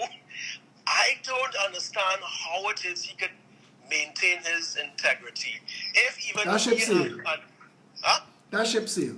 You can't leave Pep and join UNC a week later and think that you have integrity when you're cussing UNC for the last 3 years now you're looking to cuss Pep. That's the point, yeah, I'm trying to get at. I mean, you could see some of the videos that he made, and one or two of them he made. He was really adamant, and you could see the passion in his eyes when he says, elect a PEP government. And I assure you, you can actually see the commitment in his eyes. And I watched the video with him. But all of politics in this country is inducements. They're inducing one another and terrorizing one another. And, I mean, it's silly and it's stupid when you really think about it, because none of that is real politics. If you are not standing up for what you really believe, because what is Tony going to say to the world? That the 3 years of videos that he put out there, all of those were lies? Well, that's the whole point. And then he goes on Brian Stone's program, and you could see he's just looking into space like a nowhereian. And I'm just thinking, how can he now tout this party, the UNC, when he knows that they're being... And that's why I rushed to forgive him. All the vex, I rushed to forgive him, because I tell you why. Judas hang himself, Yeah. When it dawns on you what you've done, and I want Anthony Defoe to hear me say this again, brother, I forgive you. I have no malice towards you. And anytime you want to walk into any of our places and be there with open arms, don't feel a how, don't feel afraid, don't think that you have to second guess. I mean, we have to be like that. We have to protect people even from themselves.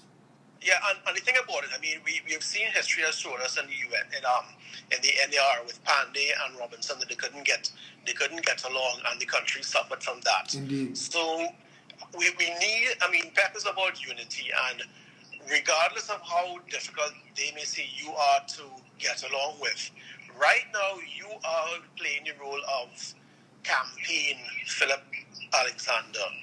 If and when you are elected to office, then of course your role changes to Prime Minister Phillip Edward Alexander. And there are two distinct versions. Right now you have to keep your message out there, letting people know the kind of nonsense that both political parties have done. And that and if you are elected to office, and of course, naturally, you're not campaigning anymore. You now have a job to do. And that's exactly why Pandey couldn't exchange the position of opposition leader when he became Prime Minister. And exactly what you're saying there is a fact, that you need to be able to understand where you are and work to that. And that is why when the Progressive Empowerment Party started, we launched something called the Advisory Council from day one, and we've been working on policy and plans, just push play. We are the only political party in the history of this country that launched with a sneak peek into its manifesto 21 policies that people have been going crazy over from the very start. And it is kudos to the team. I mean, I am a strong voice, and I know that I need to keep myself as a strong voice to keep everybody focused and brave and fighting the fight. But this team that is, and you and everybody on the Canadian team, the Toronto team, come on. This political movement, the Progressive Empowerment Party, is a powerhouse because of the people who have stood up for a better Trinidad and Tobago. And I thank you for all the work that you've done too. Oh, you're most welcome. I mean, I wish there's more I can do, but I'm out here in Vancouver. I'm not in Toronto with Anthony Sinanan and the rest of them. But I mean, whatever I could do for me, I'm actually a monthly contributor. Because of this COVID-19 thing, I only give it all a little bit of money every month. But I mean, everything. Don't say it so, because every single thing. And the Canadian teams and the New York teams, Denise and her crew, you all have kept the lights on for a long time for this party, and it is because of you all. And I want to say this, every single person brings something to the party, and it is why we've grown to what we are now, and you all have been integral to the growth and development of this party, and we will never forget that. Well, it's nice to know that you appreciate the help that we have provided. I mean, Trinidad is our home. I mean, I wear a red jersey right now. I mean, it's Trinidad. I mean, not for PLM, but I mean, it's a whole red jersey. Yeah, but I mean, red, white, and black. That's the color that I stand for. And the thing is, Trinidad is home. We all would like to go back to Trinidad, if not to live or to visit, but we also want a safe place for our friends and family that we have back there. And I think that your party, as even against the COP, which we thought was a third force in the elections, I think actually the PEP Well, is that's a actually... good example that you're making. I'll tell you why.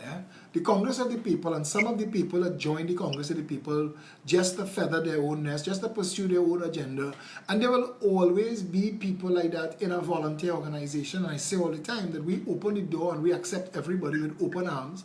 And some of them come bearing gifts and some of them come hiding daggers. And you have to protect yourself as much as possible, but you have to give everybody the benefit of the doubt. You can't play your reading minds. Exactly, and I mean... Saladin just remind me, don't forget the Florida choo-choo trainer, for real.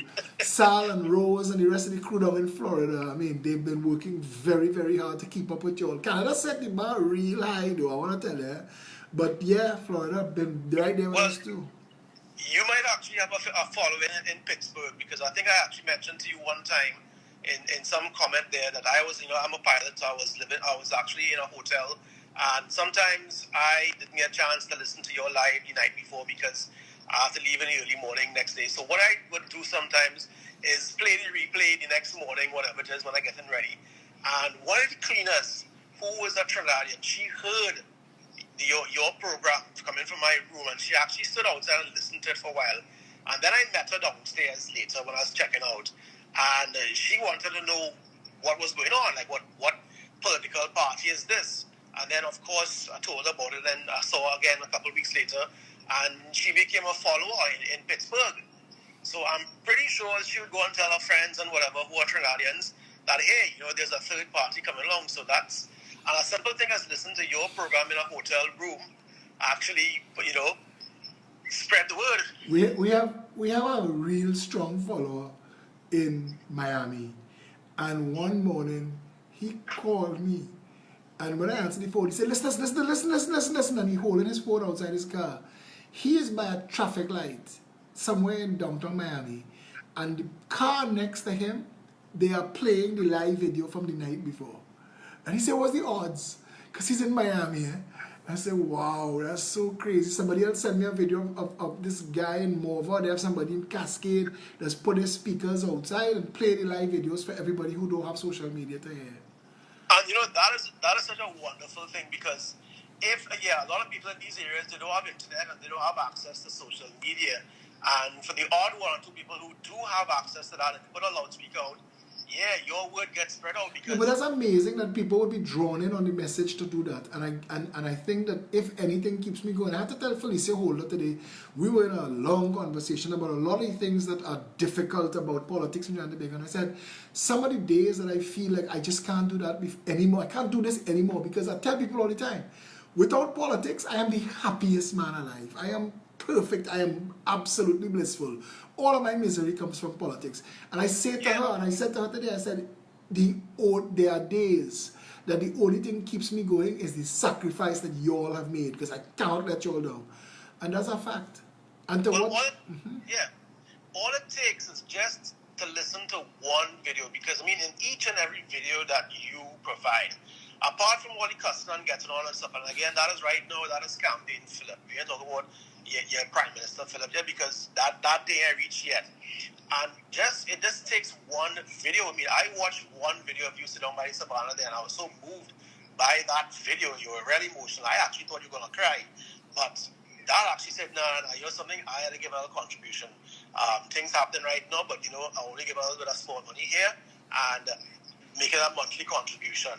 So it just takes one video. It can take a half hour, 25 minutes, because the amount of information that you provide, and it's basically things that have happened. There was Calder Hart, there was O'Halloran, there was the airport scandal. These are real things that have happened in Trinidad. Just grabbing it from out the sky and telling people these are real things, and nobody has actually gone to jail for that, and that needs to change. That has to change. I really appreciate this call though. And you must call in more often, It's going to make a contribution.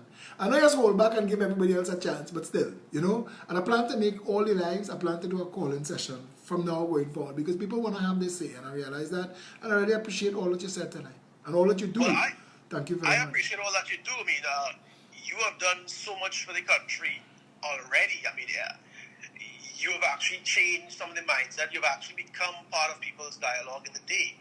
And if even they mightn't be voting for you, but at least you are now a blip on the radar, and even in the UNC and the PNM, because now they're trying to find ways to play catch up.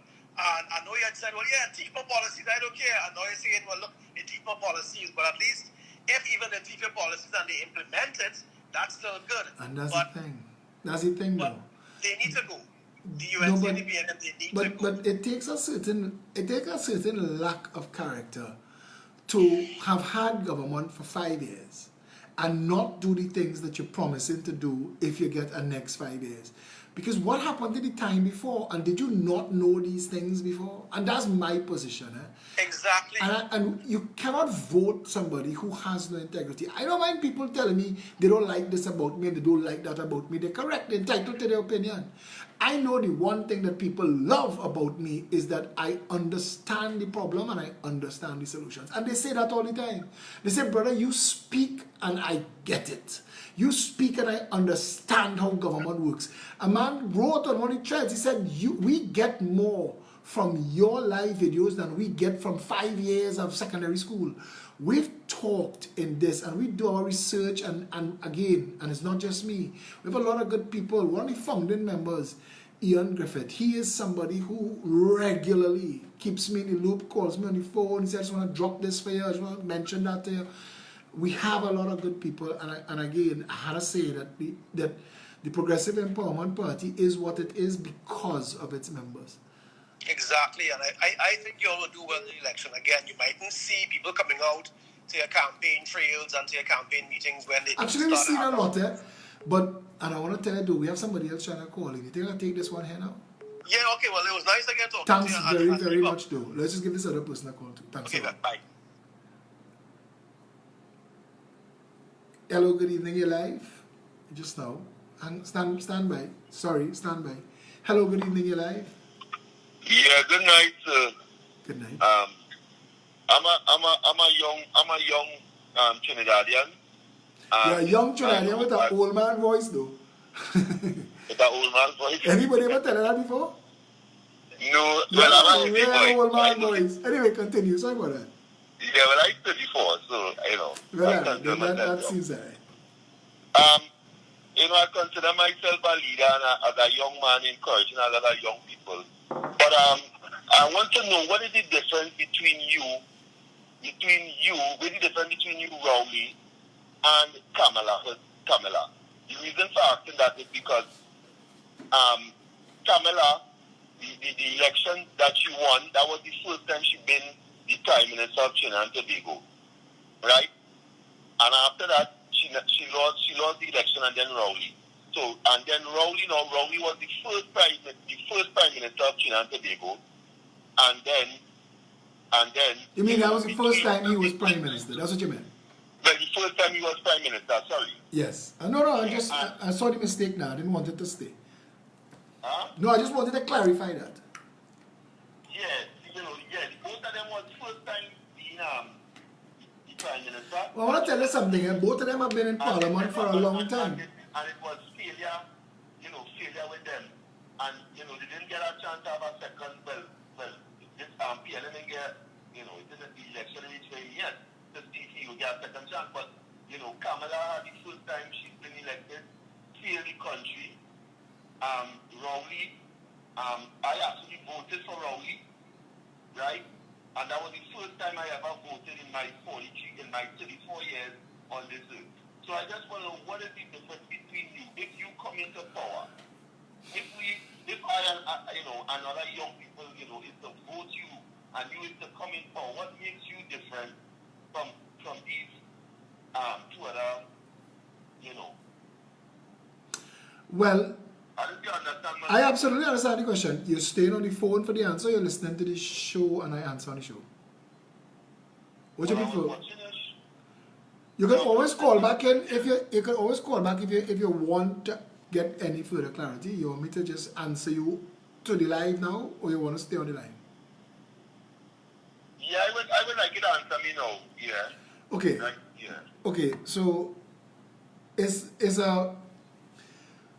an understandable question, especially in a country where we've had our politics stifled between two political movements, and people develop a comfort zone for imagery.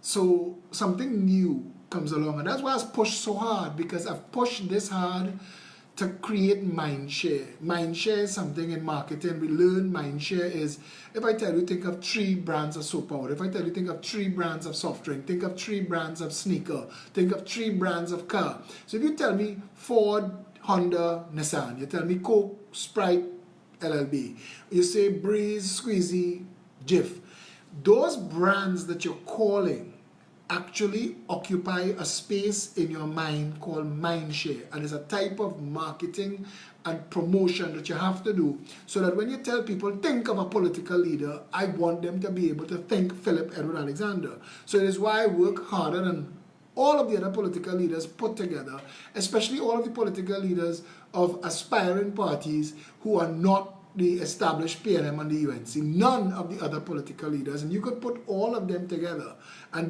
they've not put out the volume of work together that I have put out, and I've done that for a reason. I've done that for mindshare, and it established the Progressive Empowerment Party as a massive party in Trinidad and Tobago alongside the PNM and the UNC.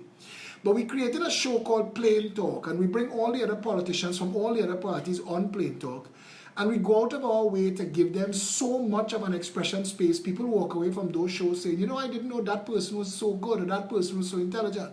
Because Plain Talk is the only political commentary show where you get engaged on issues with none of the bacchanal, and none of the people say this and so say that, and somebody say they hear you say this, or they find you down by a river doing that. None of that shit makes it a Plain Talk. Plain Talk is just about, and I'll press you on issues, and I'll push you to the point where you have to answer the issues, but it's never going to be bacchanal. What makes me different politically, though, I love my country. And I don't want to live anywhere else. I have the ability to live and work in England or Canada. I want to live in neither. I want to live in Trinidad and Tobago. I want to live in a country where it works. I want the young people who are grist for the violence and the criminal mill to have hope and opportunity, so that when people call them on the phone and say, look now, we're going to put on our work so and so, they say, no, I work in the morning partner and I have a bill due this week, and I think I get a raise.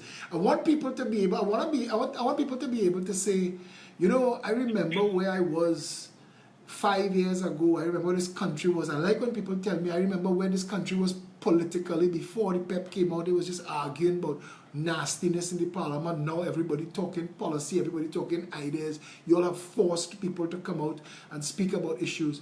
I'd like to be the person that puts things in place that makes it possible for my children to grow up in a country where recall legislation is law, so no parliamentarian could be elected to office and take that vote for granted, so that the people who put them there could fire them if they don't do the job. I want to reform how contracts and procurement is done in this country. I don't even like the procurement legislation that the UNC drafted. I want something more transparent, more robust, more public.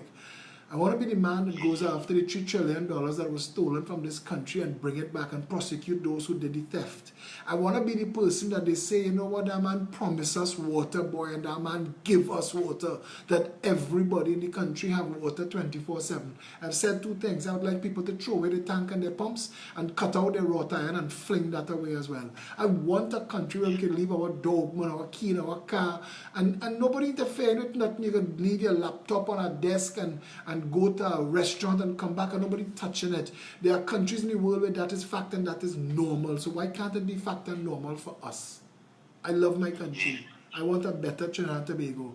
My mother and my father are still alive, and they talk to me every single day. I quote them every day to everybody. A lot of the people who follow me in Progressive Empowerment Party and follow me on Facebook and follow me on social media, people see Betty Proverbs talking to me. Betty Proverbs is my mother's aunt. She knows me since I'm a baby. These are people. Maureen Stone, her children, Natalie and Jerome Stone, are forever here in this party. There are people, school teachers, teachers from primary school, teachers from secondary school. I am surrounded and grounded by people who have been in my life all of my life. And I try to be as honest as I can. I try to be as authentic as I can. The people in the Progressive Empowerment Party could tell you that they deal with me every single day, 24 hours a day almost, it feels like. and that I only have one setting, this. Hello? I hope that answers your question. Yeah, that answers my question. But I just wanted to hear from your voice, because as I say, I represent a lot of young people in this country. I am even a leader in my era. Well, I hope to meet with you. And I hope that after this call, you will send me a WhatsApp with your contact information so you and I can get together and meet and talk and see if there's any way for us to work together to help accomplish the goals that you're trying to accomplish. Because, I will do that, and I appreciate that. And I was just talking to my wife, and I was saying, what about this man? Is he really the... And I hear this system, I just said, let me just call you, because I'm just saying, and I know other people is hearing this. I voted, I'm 34 years of age, and I voted once in my life, and I voted for the PNM because the UNC, the partnership was in power, and they were raping the country. Yeah, they were. Right? And I thought that Rowley was coming to do something that, Likewise, I marched with Rowley for Section 34. I was on the round table with Rowley for Section 34. I voted for him in 2007. The person who ran against him was Rocky Garcia. Rocky and I grew up together in Woodbrook. We used to lime and play as little children. We thief avocado out of Glenard Edgell house yard and sell it outside Disco Mart to buy Cokes for a party on O'Connor Street. I grew up with Rocky, and I still couldn't vote for Rocky because when it came to the actual politics, I thought keep Rowley. And this was in 2007 when we didn't know him, and we thought that he was capable and functional and was a man of his word. Who knew that he had so many tongues in his head? But we will make mistakes, and that is why I am trying so hard, because you can't keep going back and forth. And to hear people like you, and I want to tell you, we named this party the Progressive Empowerment Party for a reason. See that word empowerment? That's what we do. That's what these videos do. That's what all this knowledge does. That's what all this effort does. That's what all these teams on the ground walking about, standing strong in that bright orange and white. It tells people that you can have something different, functional, strong. You could stand against the contract mafia and the criminals who have ruined this country and looted it. You could. And that there are strength in numbers. And that you could actually hold the government and make them account. And that's why there is a Progressive Empowerment Party. And I hope that you could find it in your heart to reach out and come on, get on board and help, because the young people that you say that you're speaking for, a next 5-year chunk of their life will be wasted if the PNM or the UNC is put back into office. Yeah, I agree with you that. I won't give you that much. I really appreciated the conversation. I look forward. I look forward to more conversation though. I appreciate what you say. Please send me that WhatsApp. Okay, buddy. All right. Yeah. 682-2110. And Lindsay, thanks a lot for giving ground on that call, because I really, really am happy that I was able to hear him as well. But my caller from Canada, brother, the Toronto team and the Canada team, Anthony Sinanan and Joan Sinanan, names etched in my heart for the rest of my life. And I'll tell you why. There's something about me.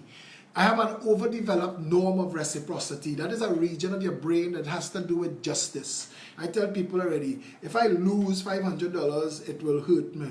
But if you take $100 from me, I'll spend $1,000 trying to get the $100 back. Has to do with justice. And if you watch my whole life and the things that I've stood for and stood against, you'll realize that justice is important to me. And you see the people who do right by me, I never ever forget, and they could tell you that. You could find people and they will tell you, boss, you see that man, his word is his bond. I don't deviate from that. And again, I come from a family that's what they believe.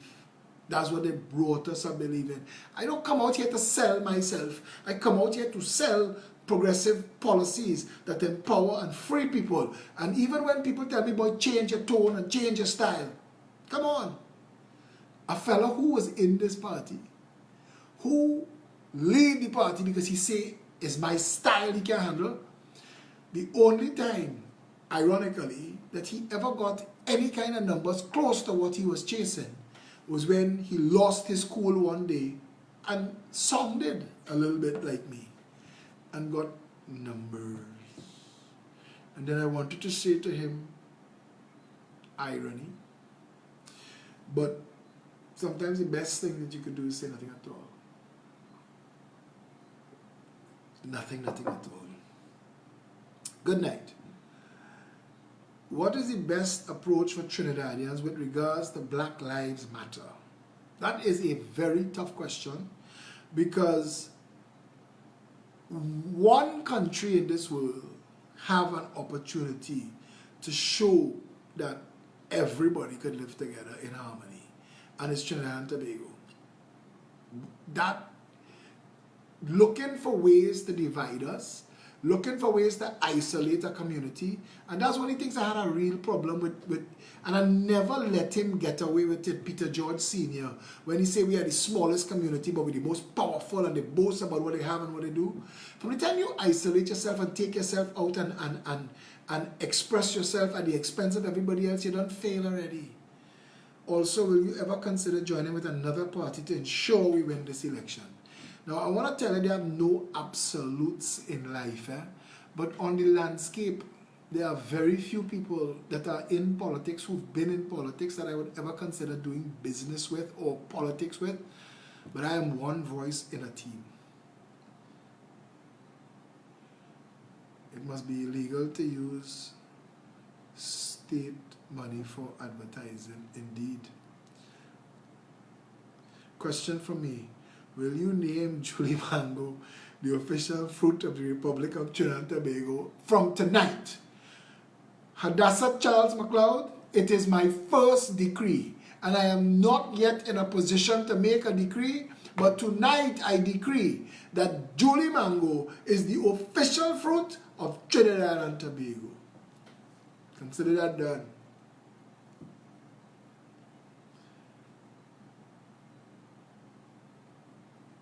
Yeah. Where can I find a listing of the areas and representatives for your party? Okay, my friend, I am going to screenshot your whole WhatsApp, and I am going to send that to two of the hardest working women in politics, Hadassah Charles McLeod and Devili Jaikaran, and one of them will be in touch with you and they will help you come on board. And the fastest way to get everything you all need, not even starch. Grace, the reward for versus effort for a starch mango, come on. It's too much work. It's like a pomsite. Pomsite nice, but there's so much effort, it's so much choke mouth, and it's cut up your teeth. There's a guy by the name of Gavin Bernard Franco who talks to me regularly.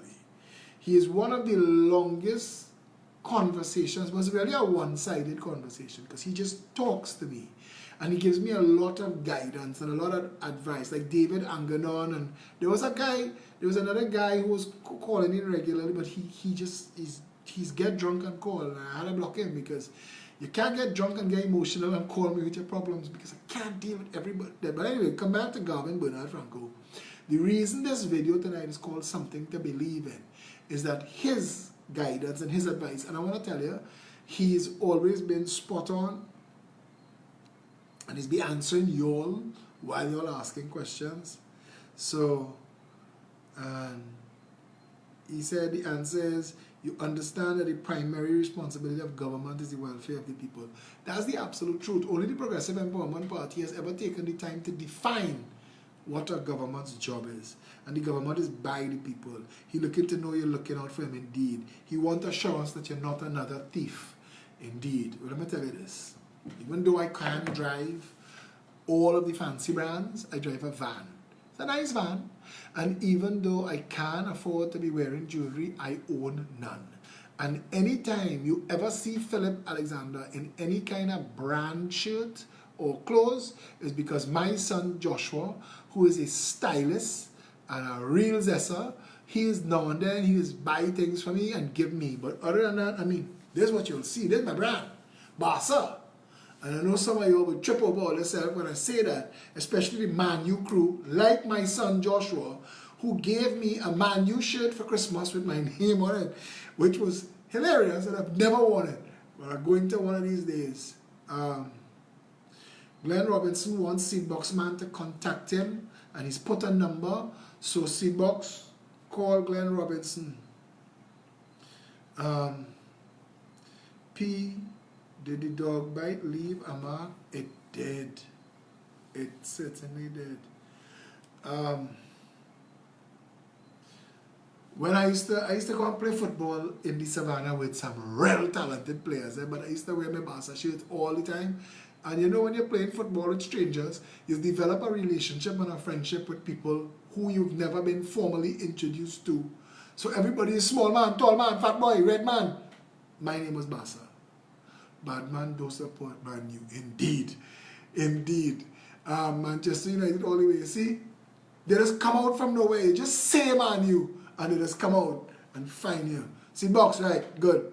Glenn Robinson, Seedbox got the message. Phillip don't buy gold, waste some money, and all looks like gangster. I don't like to see men wearing too much jewelry. I will not date you if you wear jewelry. Ha ha ha. Kami K. Maraj. Okay.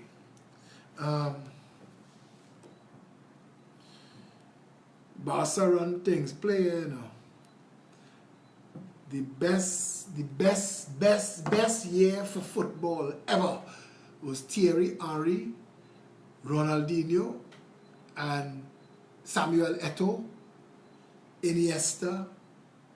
What was Iniesta's partner name? God, it was two of them in the center. You all know. Who was Iniesta's partner?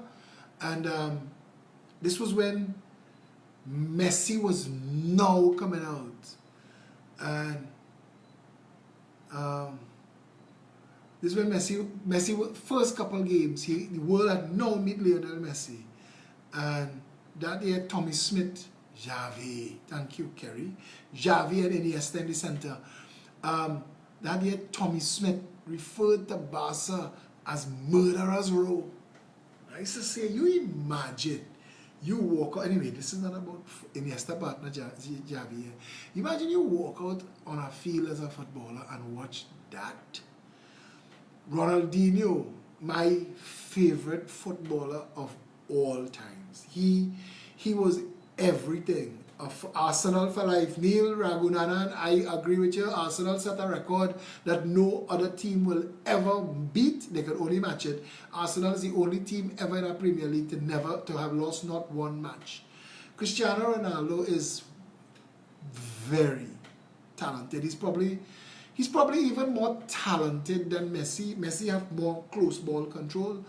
But Cristiano's problem is his attitude, and that's why Ronaldinho is my favorite footballer of all times.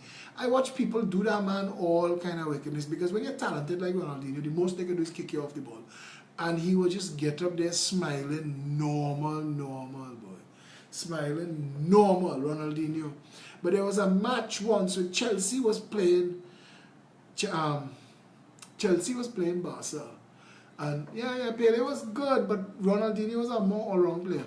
And Chelsea was playing Barca, and somebody had gotten injured, and there was a lot of time was being spent with that, and there was applause coming from the crowd. The camera panned away from where they were taking care of the person, and it was Ronaldinho who had the ball, and he was just playing with the ball. And Tommy Smith said, that man is worth the price of admission all by himself.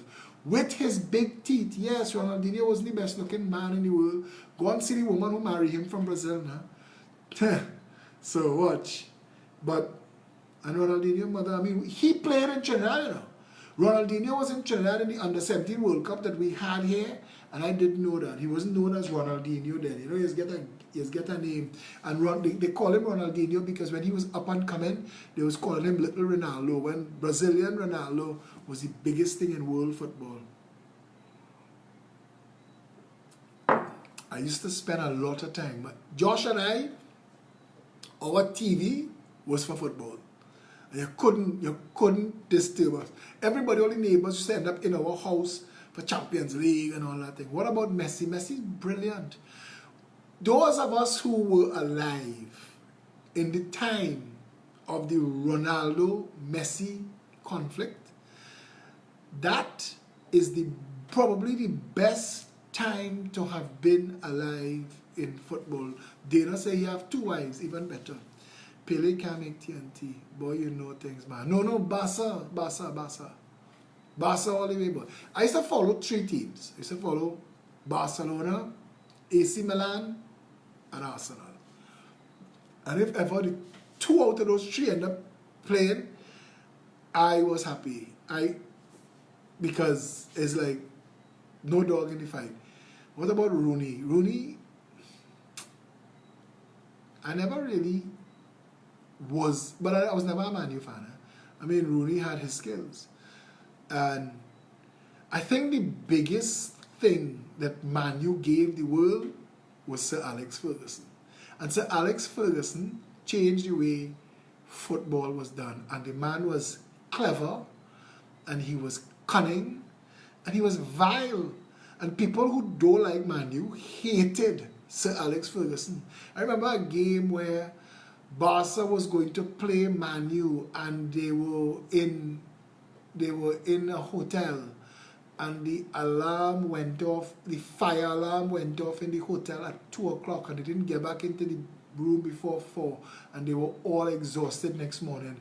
I remember games where Alex Ferguson had the groundsmen wet half the field to disadvantage. What about cricket or shooting pool?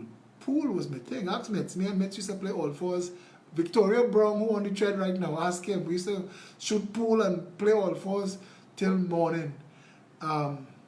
Cricket. I mean, cricket is a fun game to play, not so much to watch, not to me. My father was a cricket boy when I was growing up. And when I was growing up, I showed this to Satish, tell him that to come off his 11:30. When I was growing up,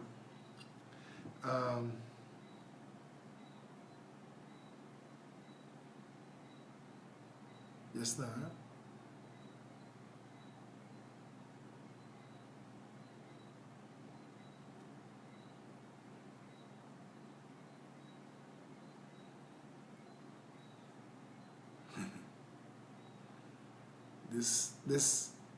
This NCRHA handling of the request for information on those tents is a clear example of how much of a banana republic we are, where the courts can be used to silence citizens asking what office holders are doing with public funds. That is an insanity, but it will not last. It will not last. Don't worry about that. Night will last. Night will run till day catch it. My father and cricket, test cricket, boy, you couldn't talk in the house because it wasn't on TV, it was on the radio. And you couldn't talk. You had to, and so taking my father over and thing was Maya saying she loved IPL and CPL and T20. It comes across to me too contrived. It comes across too put together. I knew that cricket needed to be either speeded up or slowed down because I love Arsenal. Good evening, Phillip. I love Arsenal. Win, lose or draw. And I got my lobster roti today. I hope you told Sharon Sajudeen that you heard about lobster roti from me. Now, Arsenal's a boss side. Arsenal, that guy, Arsene Wenger. Arsene Wenger as a coach, I mean, that was the times of the real big guns. Arsene Wenger, Sir Alex Ferguson, this next clown who was Chelsea coach at the time, that think he's the best, the special one. What's his name again? You all know what I'm talking about. Who's the special one? What was his name?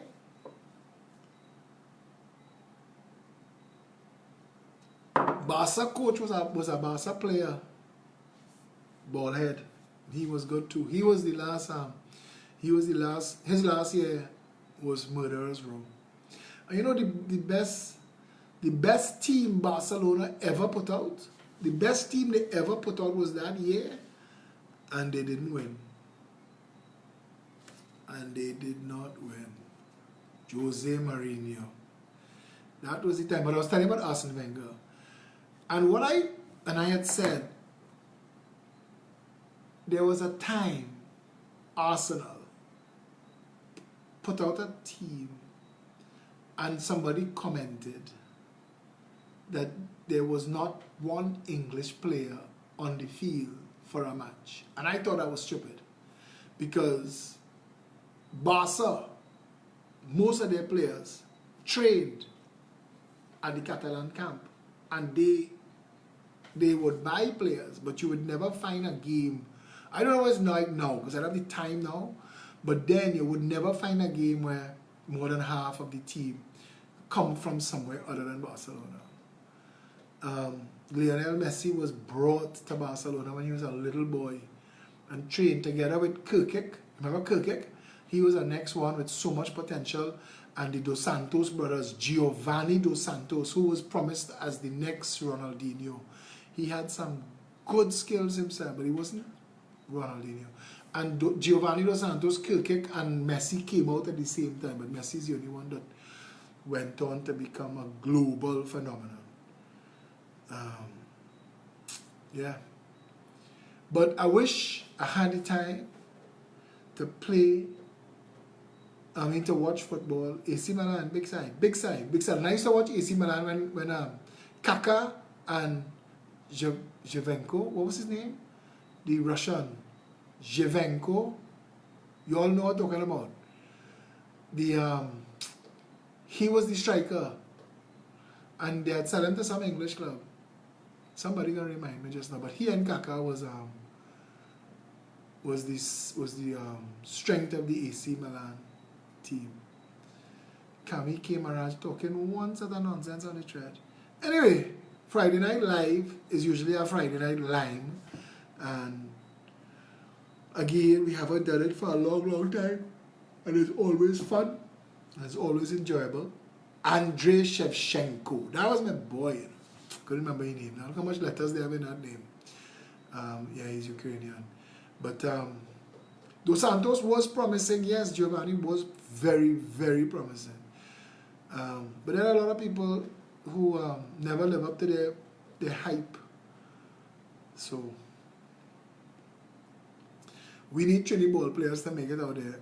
Right now, we do nothing for the people who love sport in this country.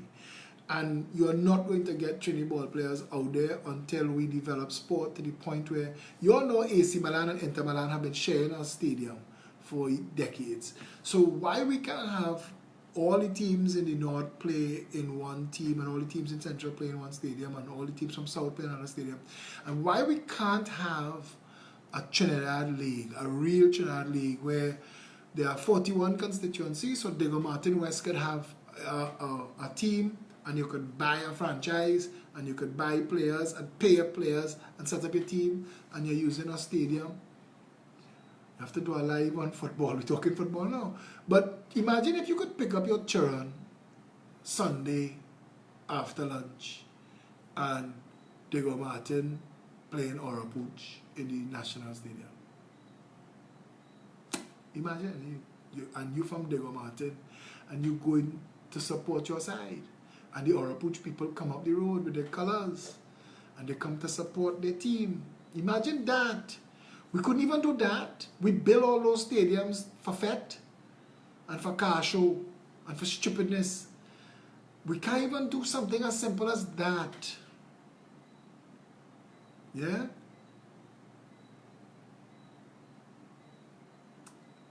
And we have such talented footballers in this country that if given an opportunity to shine.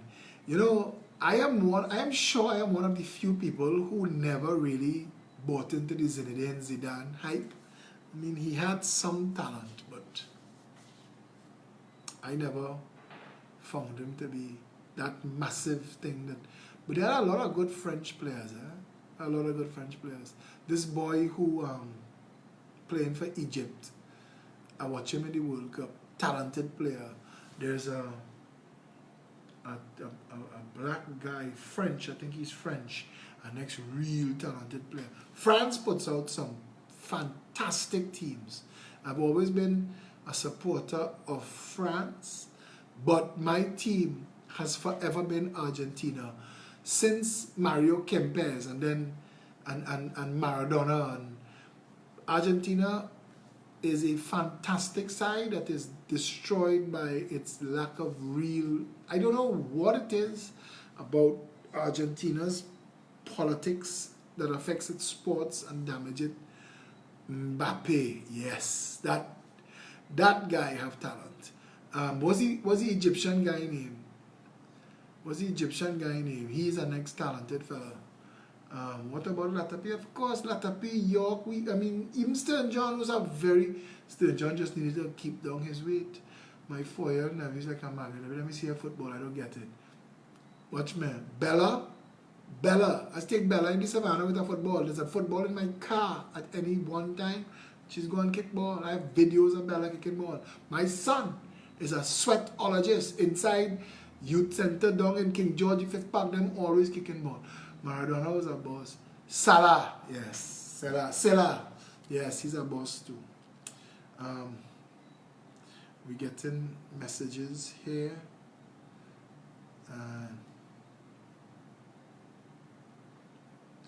So, nights like this, right? So this is just Mo Salah. Yeah, this is a rambling conversation.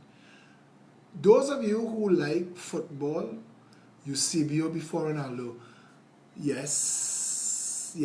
My father, that World Cup, that game where Brazil lost by all those goals, my father cried like he was a Brazilian. And there are people in Trinidad who are so Brazilian. Somebody named Jesus Christ is my King sent me a message. Wait to not hold back on your religion. Thank you very much, and it is a pleasure for sending me that. After hearing the midterm review, listen, we always could have had a better country. There are a lot of good people in Trinidad and Tobago, There are a lot of good politicians, and I really want to say this. Politics is very confrontational, and it also needs to be a little more people getting together. It's too easy to divide us. It's too easy. It's too easy to divide us. And that's why I refuse to be Tony's enemy. I hate what he did. I hate it. I can't use it. They don't have a stronger word. The betrayal, come on. That, I hate it. I hate it. I don't know how I will feel if I look Tony in his eyes. There's no justification for it. Tony and I have never had, prior to this, Tony and I have never had a disagreement. Tony and I have never had a problem. I used to call Tony my wingman. Anything they call me to, any interview, anything I call him, Tony, let's go. Any radio show, Tony, let's go, let's do this together. But, so I did make it sound nice, you detest it, but I hate it. Because I didn't see it coming, there was no justification for it. I know that his girlfriend, she ostracized herself from the party. And she is herself a very strong and venomous personality. And she fought with everybody. And we tried for Tony so hard.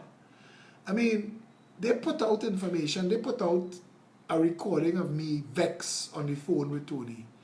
If I put out information in the public space, exchanges, and I wouldn't do that. But I'm saying to you, if you only knew. And I said to somebody, you ever see somebody as high up as a deputy political leader just turn tail and leave the party and nobody else leave with them? If there was a problem, others would have gone. Tony, nobody agreed with him. There's nobody from the PEP standing up and saying Tony had a justification or a right. And I tell everybody, if you don't like me, you will hear me say this all the time, there exits on every floor. I am the leader now. After this election, I won't be the leader, and whoever else in this seat after this election, because if we win and I'm the Prime Minister, I'm not in politics, I'm in government. Government for all the people of Trinidad and Tobago. Somebody else will lead the party. So no matter what happens after this election, I am no longer the political leader. I've said so.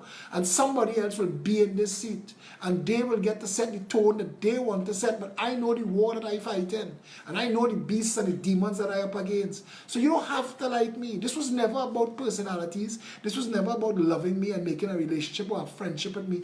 Plenty of the people who gone out there, who leave the party and gone out there that bad talking me, you can hear the hurt in their voice. Anger is love disappointed. Do not come and fall in love with me, man, woman, or child. That's not what this is about. Do not come and fall in love and want to be my best partner, my riding partner, and getting jealous and all kind of drama and intrigue. And I'm not into all of that. Glenn Robinson says, stop saying that. I hope you're not talking to me. We're talking about Glenn.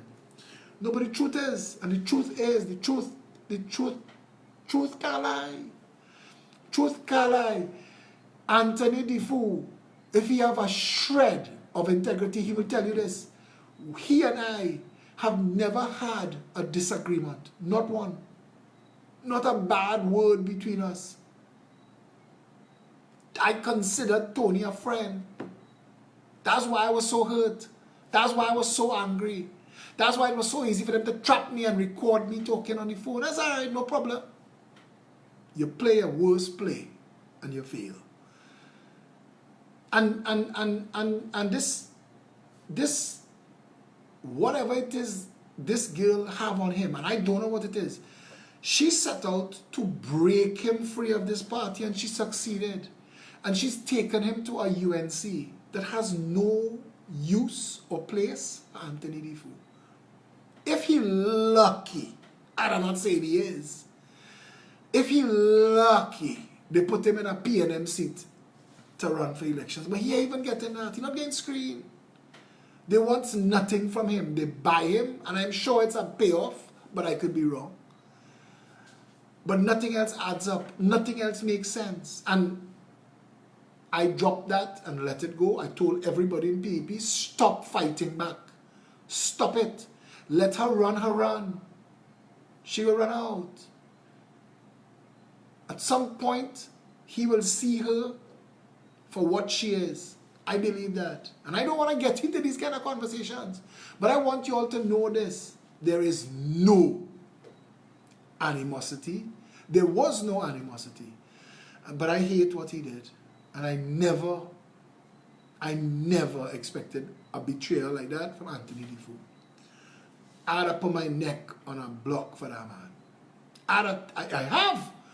In the party, I have gotten myself in so much trouble in the party, with members in the party who disagreed with me, and I had to put everything on the line.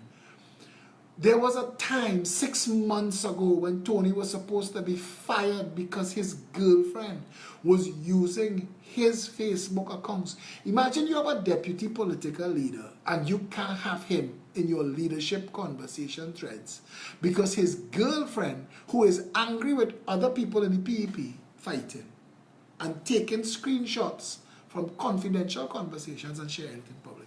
And I asked Tony, I said, if Munilal wife bad talk Kamala, Munilal out. And if Faris wife bad talk Rowley, Faris out. They would never put God out their thoughts. And 6 months ago, she doing this publicly, attacking members, strong founding members like Lima McLeod Wilkinson, the first person to speak as a member of the Progressive Empowerment Party. Lima McLeod, you attack Lima? Lima's bleed orange. Lima's put her family life, her work life, she's put things on the line that these people never did. And Lima stand strong, and I had to get all of them and say, hold your hand. Hold your hand, you cannot fight back. And 6 months ago, the entire leadership of the party had had enough. And they wanted Tony removed as deputy political leader. They wanted Tony removed as deputy political leader, and in this party, the political leader appoints the deputy political leaders. And they wanted him removed, and I said no, and I stood up for Tony. That's what is the hardest thing about this, because I'm the one they're attacking, and there's absolutely no justification for it. Because Tony and I never had a problem. And he can't find anywhere. All the shit they're sharing in public, he can't find an argument prior to that week when he left. He can't find nothing to say this was a disagreement between me and Phillip. Nothing. It does not exist. We never had a problem. So it had to hurt. And I am a person that some people say your blood close to your skin. That's me. I'll tell you how I feel. I'm not a man of intrigue. You don't read me. If I vex with you, you know. If I vex with you, you know. Look, today they gone provoking Mark Rees. Mark Rees' mother's sick. Mark doing the little politics and thing, and they gone trying to draw Mark. I say, Mark, you have a problem with me? He say, no, sir. We good. And I know that. I tell PEP members, stop reacting to them. Because I don't know when that plot was hatched. And I am to blame, eh? I am to blame. And if the members fire me as political leader, they're damn right. Because I fought to keep Tony. And I put myself on the line. To keep Tony. To give him a morning show. Check this out. Keep him as deputy political leader. Give him a morning show. So the morning shows, pep talks in the morning, prior to COVID-19 and prior to the lockdown. Pep talks in the morning was in Pep studio, and Felicia used to do some mornings and Tony used to do some mornings. Keep him as deputy political leader. Give him a morning talk show and pretty much shortlist him as the candidate for the constituency he lives in.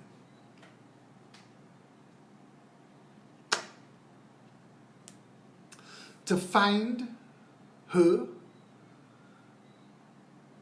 charging up people like Wendell Eversley, and I mean, they have some political rats that just crawl my blood because they're vile human beings and they only in politics for what they could get and what they could take.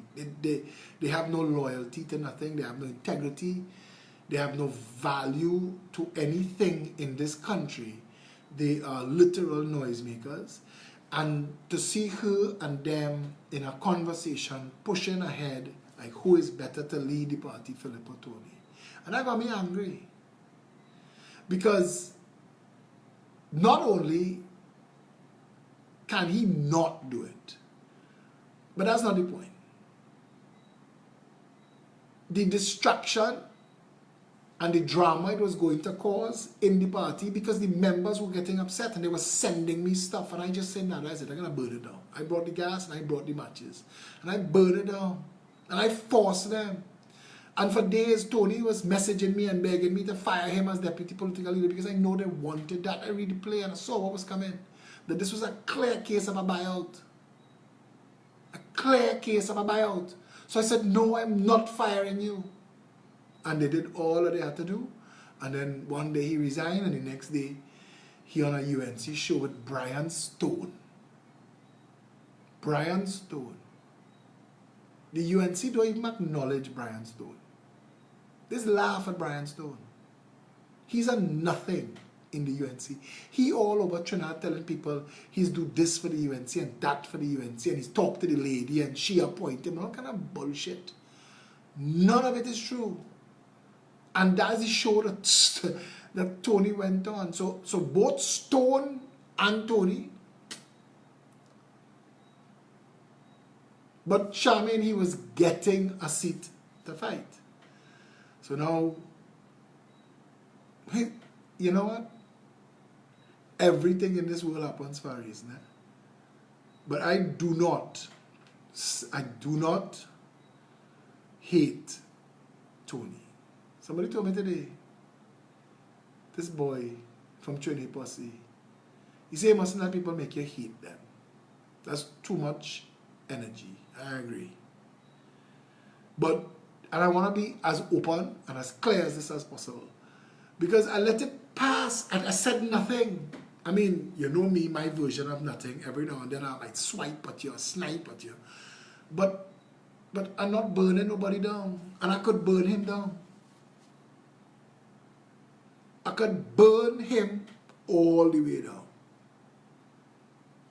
And I'm not going to do it.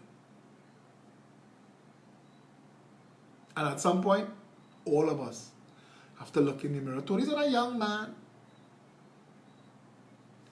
Pillow talk does mash up, man. I believe that. There are people in the party that despise what they try to do. And the attack that they try to mount. Not him, her. But he is a willing accomplice. Yeah, let it go. Hadassah is saying vote PEP. Join peptt.com. We've been, as a hippie, I'm against hate.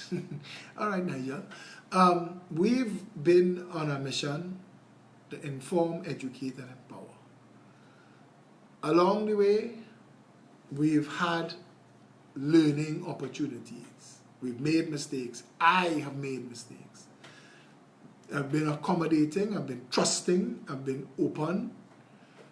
And you know me, you all know me, I'm not my parish priest on my WhatsApp. My parish priest probably on this live tonight. Everybody know me. I am not going to change who I am to fool anybody. This is not that kind of politics. And the reason I am angry is that right now, tonight, I know there are people in this country who cannot afford a water truck, who have not had water for weeks, and have to find a way to look their children. You see, that's it. My heart breaks for parents who cannot feed their children, who cannot provide water for their children.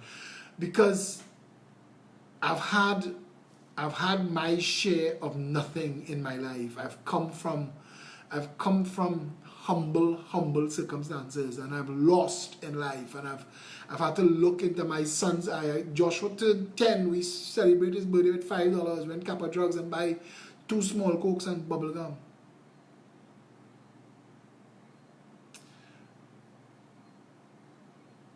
And so I know, I listen, this country too rich for us to have this many poor people. It's too rich for that. And it's too unfair. It's too unjust. I know a Syrian guy who's gotten government contracts, who bought a house in Fairways to throw it down, to create a space for his dogs to run. I want to tell you, they have something so obscene about that. And he is PNM, and he is UNC, and he is a vile human being. And he doesn't care that because he exists, people can't feed their children tonight. He doesn't care. It doesn't have to cross his mind. It doesn't have to bother him. And I don't understand. My father refers to people like that as beasts in human form. Beasts. I agree. You cannot be so disgusted. I mean, buy the penis extension. If you want people to look at you as something bigger than you are, spring for the penis extension. Why you have to do all of this? And why you need so much? As I said to you all already, I mean, you look at it, and there are people in this country, wealthy people, who they don't want you to talk about them. And they don't want you to talk about how they make their money or what they do with it. They feel that they're entitled. That's the war we fight in. A war against disgusting, nasty greed, access to government, corruption. You all watch me fight all kind of matters in court. You wouldn't think to look at me. 5 lawsuits. You wouldn't think to see me and think that would bend me. So when people come along and try to benefit from the work that I and others have done, to try to pass themselves off as capable and competent, pat all the way down. Step out yourself. Stand up for somebody. Stand up for something. Show me that. That's why I had to blow out Ian Smart and Fuad Abubakar. Stunt artists. Black Lives Matter gave you a minute and a moment. And you make an ass of it.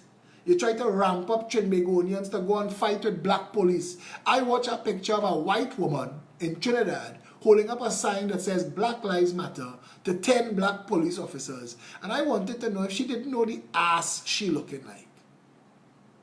Black Lives Matter to black police officers. Ask them how much they're getting paid now. To stand up there in that hot sun and all that gear, carrying all that weight, putting their life on the line for all of us. Ask them how much they're getting paid for that shit now. And you come in to stick sign in their face, looking like an ass. And Fuad Abubakar and Ian R. Smart, and you're publishing on Facebook that you're well connected and you're 1%. How does your father as a lawyer and an ex-AG become 1%? Well, they're good, yes. The wrong people in office in this country. The wrong people in power. Snatching police officer hat and giving the police officer 2 middle finger so that the police officer could bust your face so you could get picture in the front page of the Express. And that way I wanted. Thank God Gary was there to restrain and constrain and keep it under control. And you had to panic when you realized that you were going to have to answer for the same thing you do.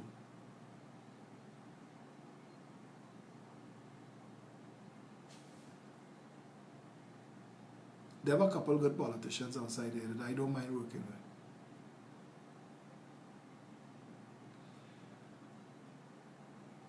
But in a real world, in a perfect world, we should be able to do this on our own.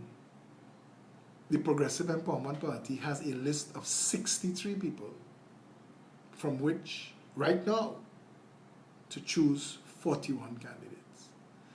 And that is a fortunate position to be in.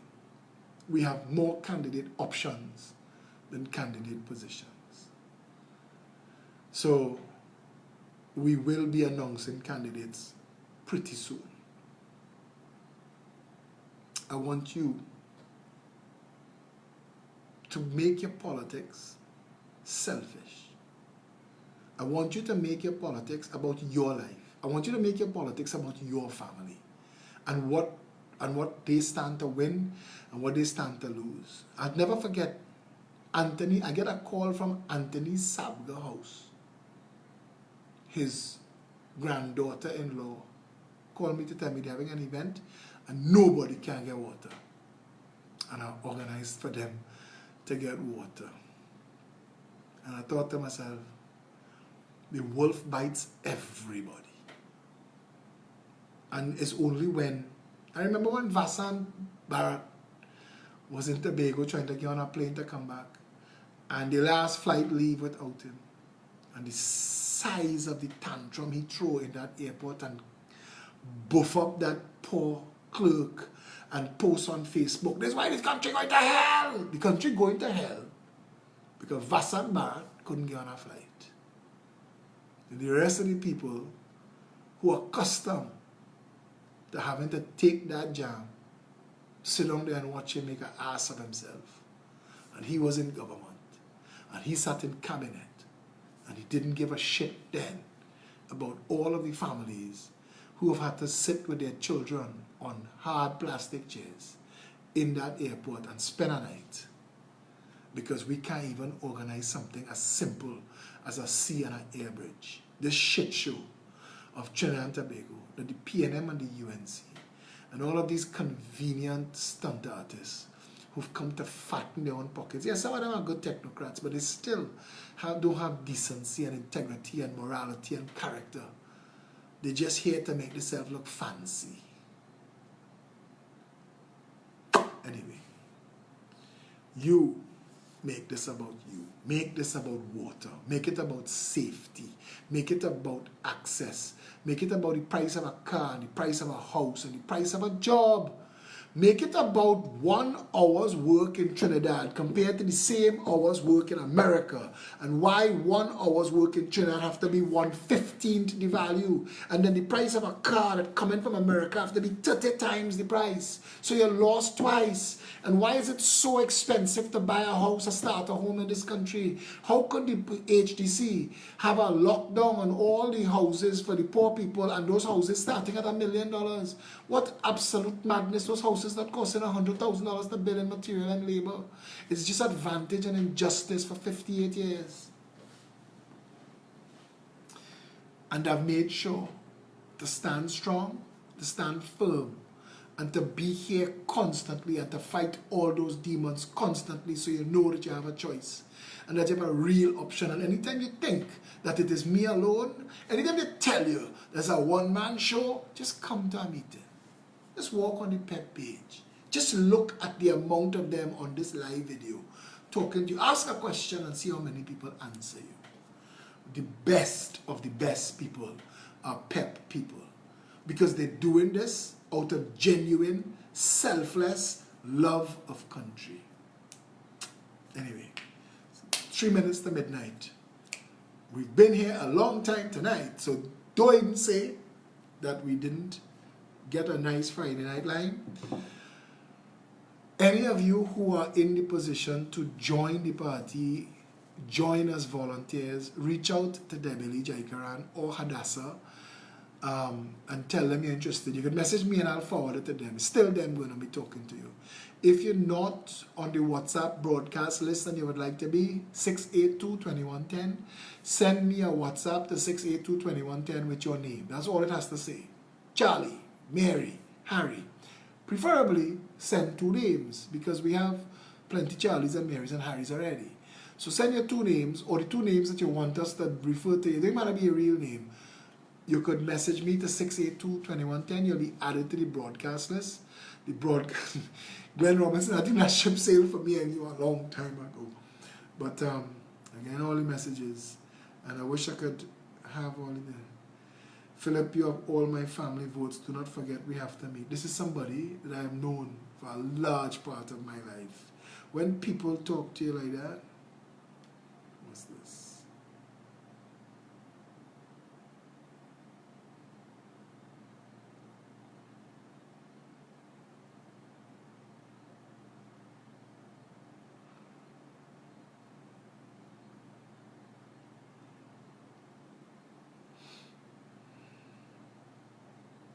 Just now, give me 1 second.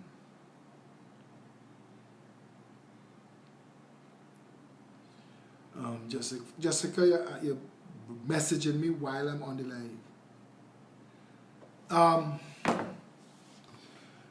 Our truth remains. This party, for it to be able to deliver, besides me and the work that I do, the actual party, for it to deliver what it needs to deliver, it needs your help, it needs volunteers, it needs financial contributions. We do not have deep pocket financiers, nor do we want. We want to build this party the way politics was supposed to be done. Word of mouth, endorsement, that you see and you hear and you feel, okay, I don't need $300 million spent on jingles and advertising to fool me to vote. I'll give you a chance. That's what we wanted. And we're going to stay on that topic. I want to claim my phrase that I have been saying almost every night for 4 years now, and the PNM cannot have it. I'm going to talk to my attorneys to see if I could sue them for it, and I will update you as to what they say. But until then, and until tomorrow, stay safe, Trinidad and Tobago.